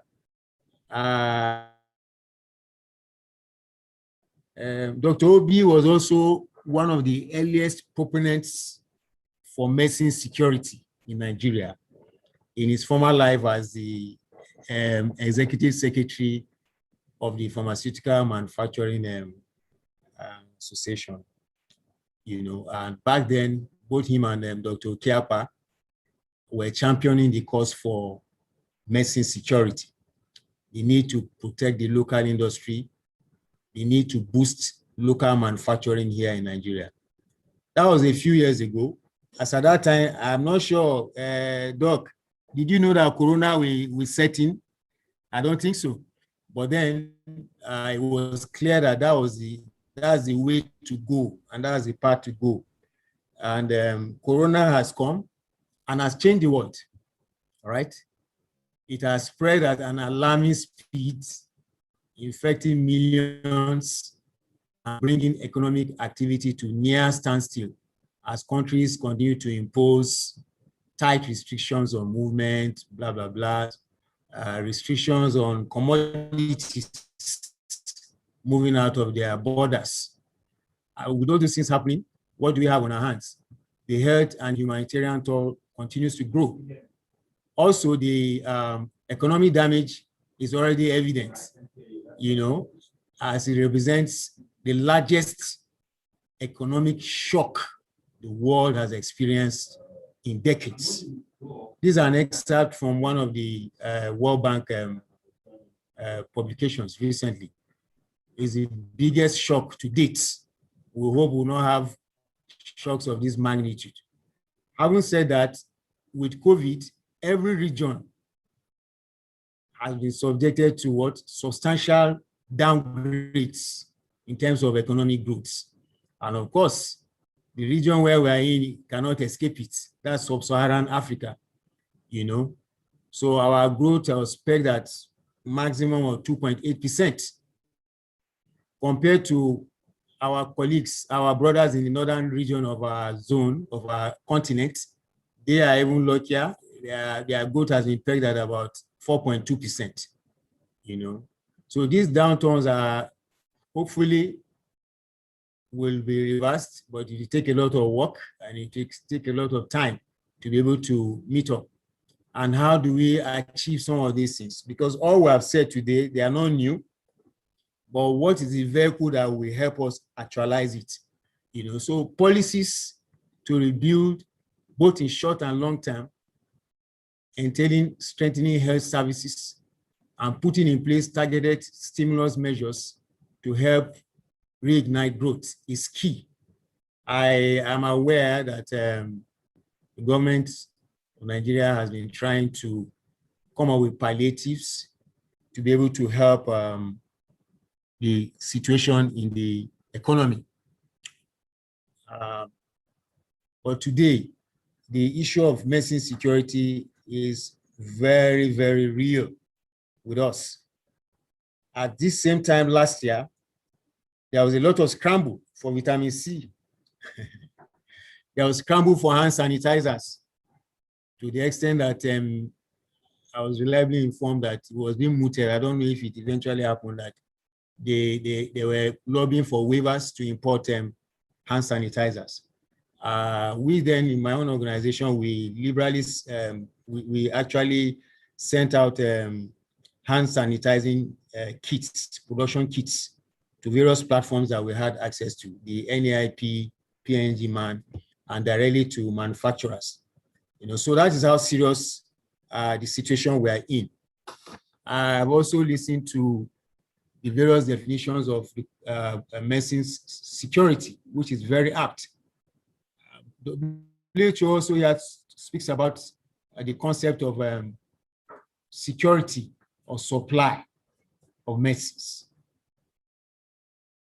So improving access to medicines is also a key component of Sustainable Development Goal SDG 3, which is to do what? Ensure healthy lives and promote well-being for all ages. All right, so nonetheless, estimations show that worldwide, 1 person in 3 has no guaranteed access to medicines they need. That's very key. And I listened to Prof. Mora. Due respect, sir, I'm also your student. Those days back in Zaria, you always come in from Kaduna to take us on ethics and law and ethics and pharmacy management. So one of your products is also presenting, sir. So it's not just access to medicines, but access to quality medicines. Very, very key. And those are also factors that can affect security of medicines. Where you don't have the medicines available at the right time and at the right place and at the right price, people are likely to go for other options that may find available. Availability and affordability of medicines, both in public and private sectors, are important indicators of access to medicines. And this relation has been recognized also by the WHO. So we've talked about medicine security. Another factor that influences availability and affordability of medicines, another health technology, is that many countries, most times, what they import. And some have argued that this dependence on imports puts what? Security of supply at risk, as we have in Nigeria today. And of course, the previous national drug policy had said that one of the targets for Nigeria then was we should be able to produce at least 75% of our essential medicines needs. Many years after that, we're still far away from achieving that target. It is interesting to note that Abuja city, Nigeria specifically, was a venue of the AU summit that gave a mandate which led to the birth of the Pharmaceutical Manufacturing Plan for Africa. And it's a pity since January 2005 to date, we cannot say that the industry has grown to the level that the aspirations of that summit had. However, all hope is not lost. With the likes of Professor Meje championing what we are doing today, I'm comforted that there is hope. But having said that, so that this meeting will not be like, as they say in literature, holding talks. We're not here to hold talks, but we're here to match our words with action. Professor Ray gave a great treatise on the aspect of research and development. And NIPRD is one such organization that has been positioned by government. However, paucity of funds is a challenge. I listened to Professor Ray's presentation very keenly. The industry, because I'm a product of the industry, they have challenges. They have challenges. As you are aware, every component for manufacturing in Nigeria today is imported. It's imported. And I will even say the water that you may think is free is also imported. You know why? The chemicals for treating and processing are imported. So that virtually almost everything is imported. So they are grappling with those things, and sometimes turnover investment is minimal. Their profit margins and the profits they make is actually minimal. And that is where some of those challenges come. And that is where government needs to play a key role. Yes, I know we said the industry needs to play a role. They need to pay more tax, fund research, and so on and so forth. Nigeria today is basically a generic market. Most of the molecules the manufacturers are making today, they are old molecules. They are still old molecules. You know, the newer ones, you don't see them, most of them are not locally manufactured. And that could be an area of opportunity between the academia, the research institutes, and the industry. My take here is that I think there is need for the academia to market what they are doing with the industry. There are a lot of issues happening there, and I think if we can market our offer very well, the industry will be willing to engage with organizations like NIPRD as well as the academia. If not, what you find happening over there is they will bring in someone from Southeast Asia, and then he will do some abracadabra with them. The first 3, 4, 5 batches that they will produce will be okay. But once he leaves, because there is no process understanding, there is no product knowledge, what happens? By the time they start producing, after every 3 batches, they have to rework. After every 5 batches, they have to rework. These are all challenges that are out there in the industry that I think they are low-hanging fruits, both for NIPRD and the academia to help the industry address. The government of Nigeria holds the ace. I agree, we will pay taxes and so on and so on, but the government plays a major role. In 2006, that was my very first time of traveling to India. And I stayed with my host. He refused me to lodge in a hotel. How did we meet? He came to our company then, and there were some supplies he made to us as microcrystalline cellulose. And we were using it for one of our top brands then in Swiffer. And we found out that he had specs. And of course, I was in charge, and I was like, well, sorry, there's no way we could use this material for the product. And you know the way it goes, the management, Mopa, what can we do? Okay, maybe we should buy sieve. And I said, no, it's not going to work.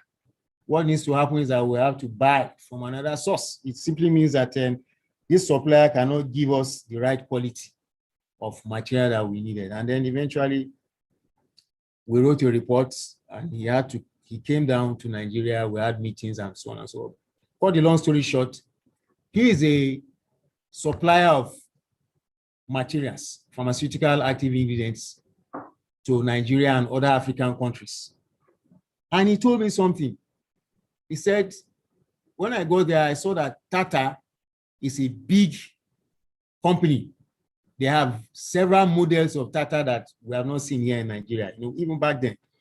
But he was driving a Japanese car, and he was telling me that, look, those of them who do international businesses, they are giving waivers to buy foreign cars. And guess what? Government sponsors them for trade fairs. So, I mean, I don't know, sir, with all due respect to the honorable parliamentarian here, these are things that hopefully, sir, with due respect, that in your committee, we should begin to look at. Government, for me, in Nigeria, has a major role to play. The monies has to come from government, one way or the other. If we prioritize it, then somehow budgetary allocations should be made available to the agencies that need them. Looking at Professor Ray's slides, it's a pity. It's a pity. I mean, when I saw the budget allocation for research is 0. So what are we talking about now? So because most of the issues have been discussed, I just want to give a perspective to it and to say that we cannot hold talks. We have to act. Yeah, and yes, PSN can take this initiative, engaging stakeholders. From the presentation, PSM is asking Nigerians to donate 1,000 each, maybe monthly. I don't know. At least every Nigerian who is working can donate. But I want to know how many of us pharmacists have paid that 1,000? How many of us pharmacists have paid? And how much do we have in our coffers? Let us start from us and lead by that example. With all due respect to my orgas, I'm raising my hands up. You know, so this is a very good initiative. Like I said, forgive me, Professor Emeji, I will send you my slides later on. Okay. But these are my thoughts, and I just feel that rather than holding talks, the reality is the reality. Government has a role to play. We have to get them to that position where they take responsibility. Because if that enabling environment is not created, there isn't much we can really achieve. Since production of API is not that cheap. It involves a lot of investment that needs to come up. I know that NIPRD has done some things there. How can that be upskilled? How can that be upskilled?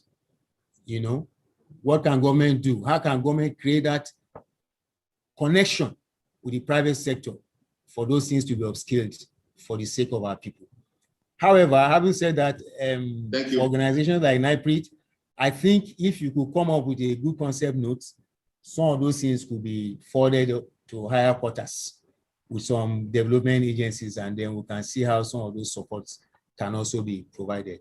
Thank you so much for this opportunity. Over, sir. Thank you. Party from Pharmacist Suga Mopa for that, your perspective.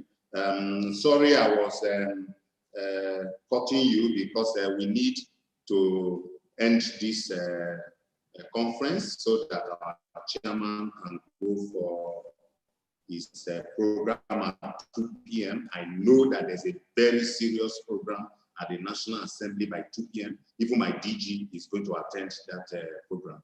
And he's also itching because the road from Idu to National Assembly may take him almost 1 hour. So he has been itching on his table that he wants to go.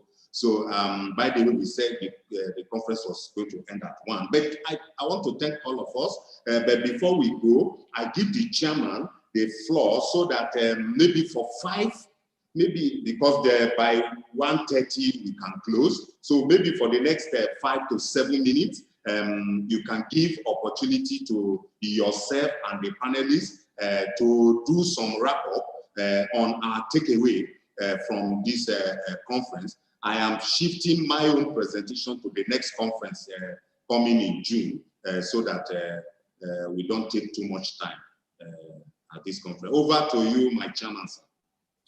Thank you, Prof.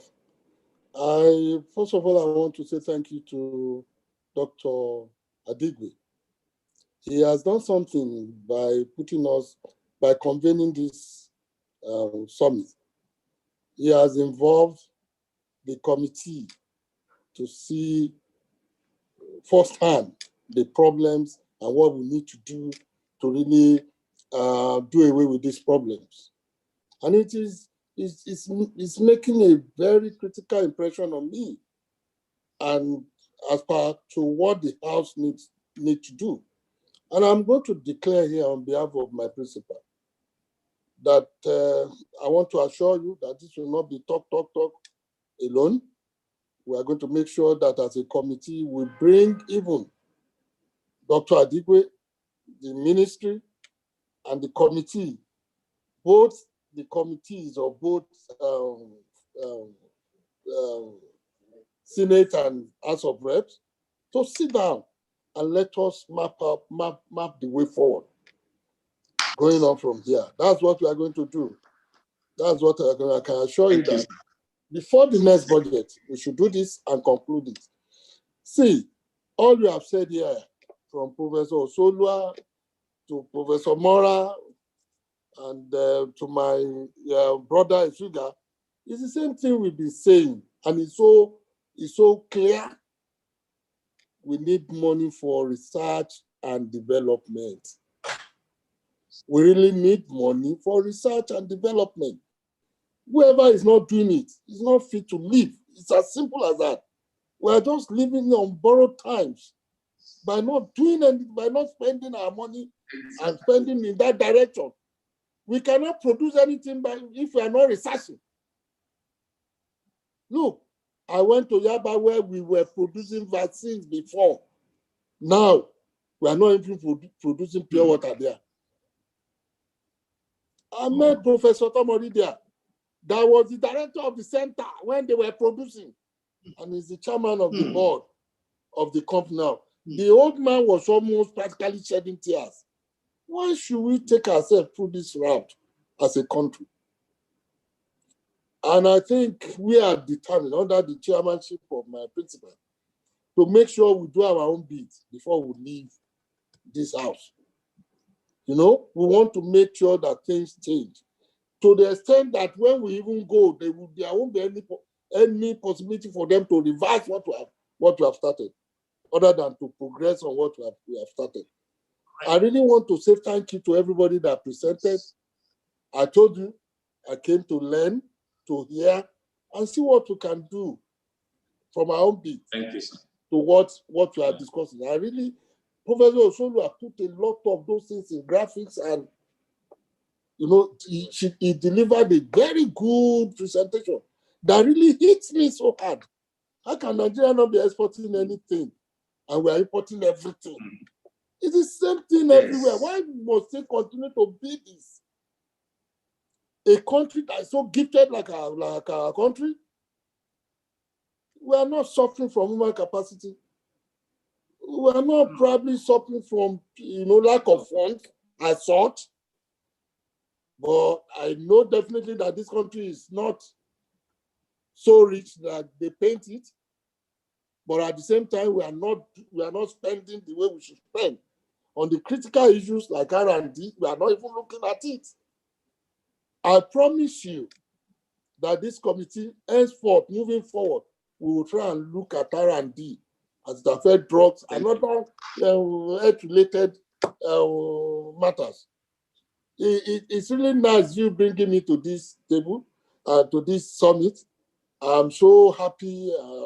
You know, I sat here throughout and I listened to everybody. And I want you to please let us come up with a report of this summit. The presentations, we want the e-copy on our side. We will sit down too as a committee. We'll sit down, you know, review them, and chart a way forward for all of us.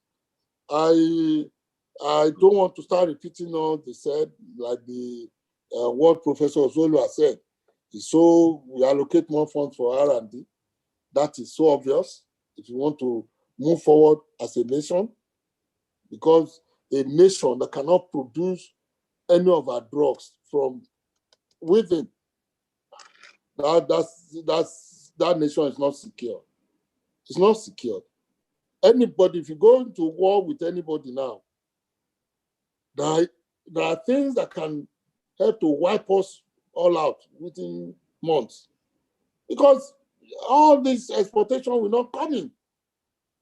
Then what are we going to fall back on? Nothing. Because we are not producing anything here. And a country like that, like Professor Amora said, a healthy nation is a wealthy nation. Are we healthy in this country? Can we say we are healthy in this country? No. The indices are there to stare us in the face.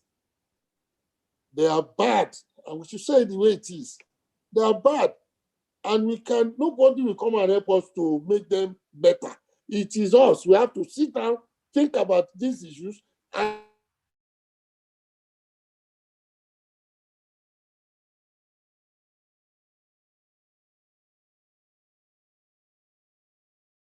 years back, because the opportunity we have now is not the same as we will have later. Oil that we get so much money from, it's going to be devalued, so to say. They have found other means of giving themselves energy, power, other than burning oil. So where we get the money from, it's not going to come like it used to come before now. So we need to get started now, or like yesterday.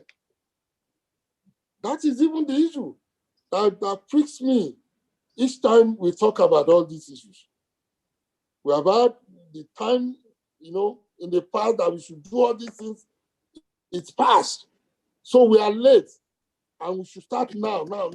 So I'm really assuring you that as a committee of this house, under the able leadership of our speaker, we will try and see that from next year budget, R&D will be well funded to a certain extent. So at least we'll start from somewhere. I want to use this opportunity to say thank you to everybody that participated in this. Dr. Meje, you have been a wonderful coordinator.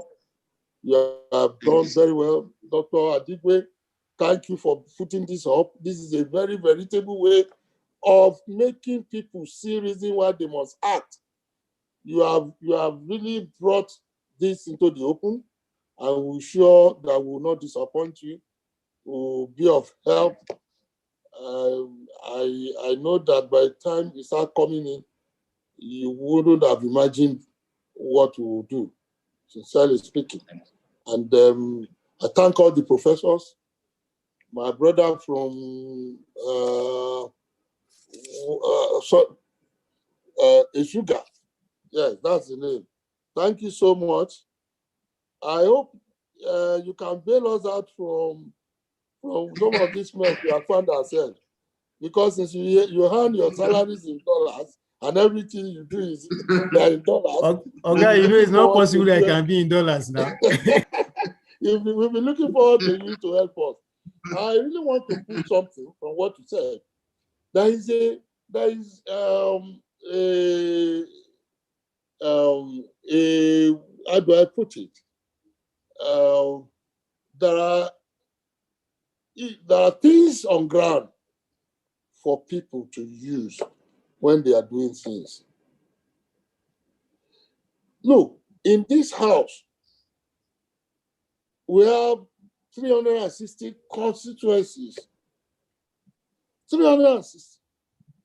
And we deal directly with the people.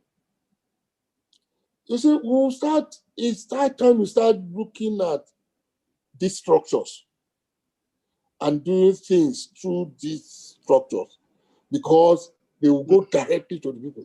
We're talking about sanitizers.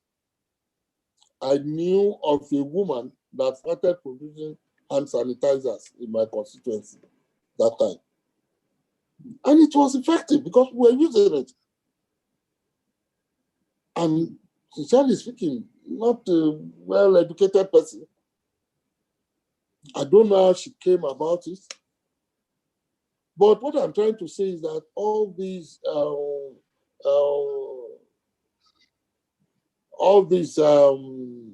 NGOs can directly work with our people. Working through government structures sometimes will bring delay. Walk through these structures and they will be direct to our people. And we should think about that too. One more time, I don't want to take our time. Thank you so much. God bless you. It's been wonderful listening to all of you. Thank you. Thank you very much.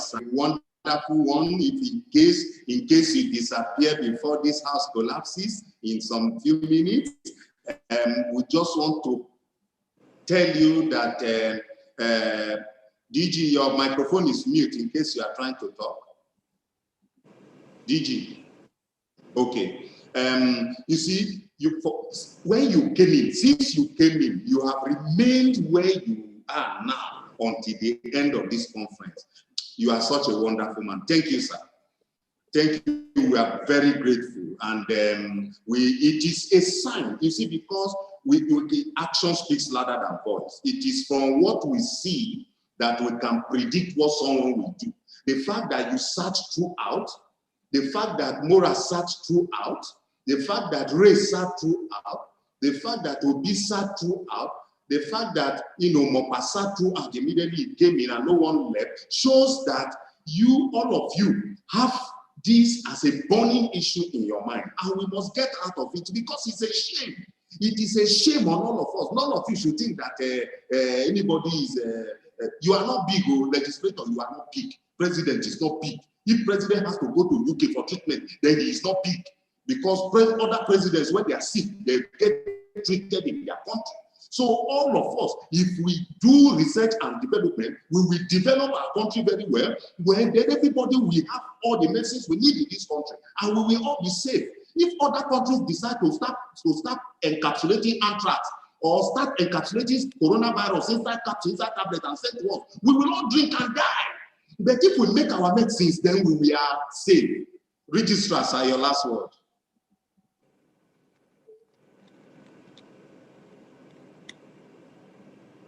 Your last words are Professor Moran. Unmute your microphone, sir. Your microphone is mute. Okay. Professor Martins. Yes, sir. Yes, you said registrar. I'm no longer registrar. Sorry, sir. My chairman, sir. That's all right. Thank you. Well, let me put it this way. Honestly speaking, it has been a golden opportunity for me to share my thoughts with my colleagues. And I really appreciate the DG and your good self. I'm very, very proud of you, Martins. You have always been like this since your student days. And I'm not surprised that the way you are going. This is a good start, the good way to start. And I'm sure we'll see more and more of this kind of teleconferences in the future. There's no way that we cannot support the House of Representatives and the Senate to fund the research activities in NIPRD. And the legislator has given his words to us, and I'm sure it's a committed and it's a man of integrity. We all heard him loud and clear. So DG, congratulations for this milestone. Let's look at next year. What I'm sure they will start, the letters will start going out for the envelope for the budget for next year. And I would want the DG to use this opportunity, at least the instrumentality of this particular conference, to remind the House that they should give him more money for research and development. And again, I want to re-emphasize the need of the fact that this, I keep saying this, research studies in the universities, even if it is at the level of during the quarterly meetings of the Pharmacist Council, maybe the DG can send in a table to the deans of the faculties to actually fill in, to bring in these research studies to the meeting so that he can collect them. I think it will be a way to start before you start to appoint desk officers actually in the universities. It can start by way of simply writing letters to all these 22 universities, faculties of pharmacy, that please, if you are coming for the, say, next quarter meeting with the Pharmacist Council, because all the deans are members of council. The DG and CEO of NIPRD is member of council, are distinguished as that. And now, please come along with the copies of the listing of the research studies that have some kind of phytochemical or pharmacognosy related components, or all of them actually, so that the NIPRD can now sit and look at the ones that they think have potential to be developed into for formulations and so on. So that can be done. And again, research and development in the industries, manufacturing industries, are not there. I think the DG should again use the instrumentality of his office to actually initiate that. I know the manufacturers are unwilling to submit data. That is quite unfortunate, to submit data. But given his position as one time at the head of PMG man, he'll use his good office and goodwill to get this data. We need data from to initiate the R&D departments in the manufacturing facilities. Thank you very much. Thank you, Chairman. Thank you, Prof. And for those two key things, we are going to look at it. In fact, all the presentations will go to the House Committee. My Chairman, Honorable Adigwe, you will get all the presentations. Then the report, we will get you the report.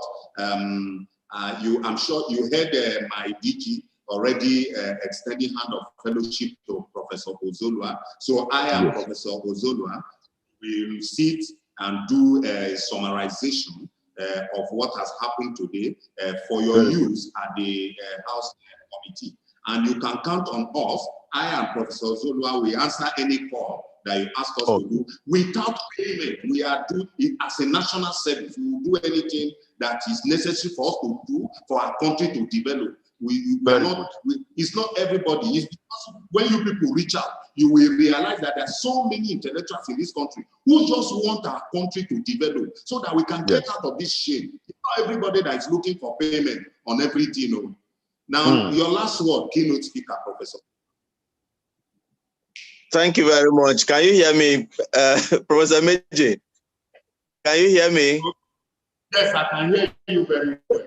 Okay, thank you. Once again, let me thank you and especially thank the DG. Thank the DG for the opportunity that you have given to me and others to ventilate this medicine insecurity.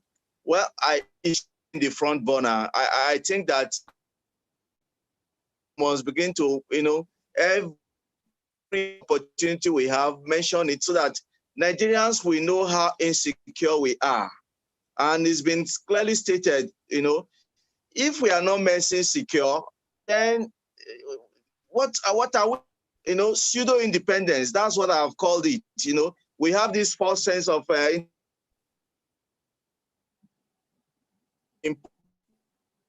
drug needs. We are simply not independent as a nation.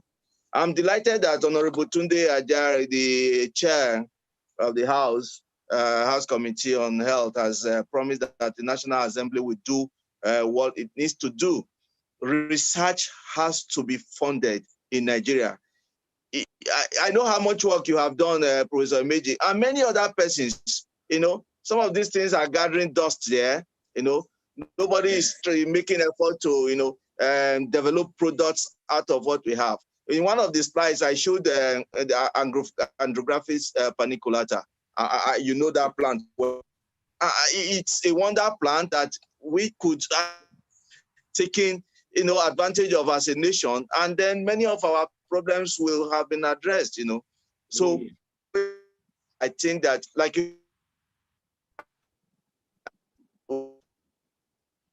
other, and that we are out, we are available if we are called upon to help in security in medicines. I once again say thank you to everyone for listening, and thank you. Thank you very much, Prof. Thank you very much. We are grateful. And my chairman of council, Professor Mora, thank you for those two key things, but there is one that is going to be under your own leadership. That is the one that has to do with schools of pharmacy. We will get our concept and meet you for further discussion so that we can have a proper framework developed before we reach out to the investors. I believe that within your time as chairman of council, we can get it done. Let's do these things. Thank you very much. Now, my DG has stepped, is on his way to the National Assembly for the meeting that Honorable Tunde is going to attend now. So, on behalf of the management of the Institute, I would like to thank everybody that has attended this program, from all the staff, I can see so many of them, and all members of the academia, and especially my lovely classmates. I see those from US, like DD. I see those in Zamfara, like Yakuba Motu. I see a lot of them. I see management, top management of NIPRD. I see those from Australia who are they are telling us that they are from Australia, Nigerians, highly interested. We have a lot of them on this panel. Even my head of department, Professor Yetunde Isimi, is on there. I can see all of you. Thank you, all of you, for attending this program.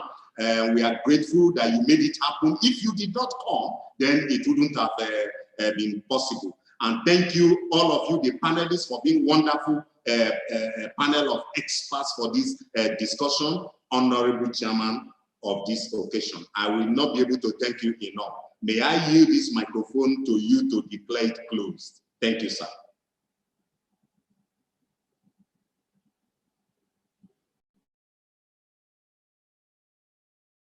Your mic, sir. Your microphone, sir. Thank you. I want to use this opportunity to say thank you to everybody, from the convener, the moderator, and the panelists, keynote speaker. You've been wonderful. And I want to reassure you that by the grace of God, things will change and change for the best. Thank you all. I declare the summit closed. Thank you. Thank you very much. Ladies and gentlemen, we are grateful that you have attended this program. Have a wonderful day at work or in your house, wherever you are. And for those of you who are going to sleep, have a good night. Jide from China, Taibat, my classmate Tiwa, Rukayat, Sarah is my classmate, Precious, Pharaoh, Rukayat, all of you, thank you for attending. I see Clara, I see Peter Madu, that's Dr. Madu. I see Nathan, I see Mujahid, I see Moses, I see Brianni, I see Leslie, I see Muhammad, I see Messin, I see Dr. Messi, that's Messi, I see Juliet, I see Joy, I see Joseph, I see Dr. Jemilat Ibrahim, my sister, I see Ogoina, I see Morton, I see Maxwell. Oh, Maxwell, Dr. Maxwell, thank you for attending. I see Dr. Yusman Balarebe, I see Ibrahim. I see Oga Ibrahim Ali, thank you for coming. I see Standard Journal, you didn't tell us your name. Make sure you fill our questionnaire. You're getting our questionnaire in your emails. Make sure you fill them in the next 30 minutes and send them back to us. We'll send you the slides. I see Freeman Bitrus, Judith and Felix, Mapis, Ibrahim Jato, thank you for coming. Dr. Danraka, you should be thanking me for thanking you, Cynthia and Asupo. Ladies and gentlemen, have a wonderful day wherever you are. Bye.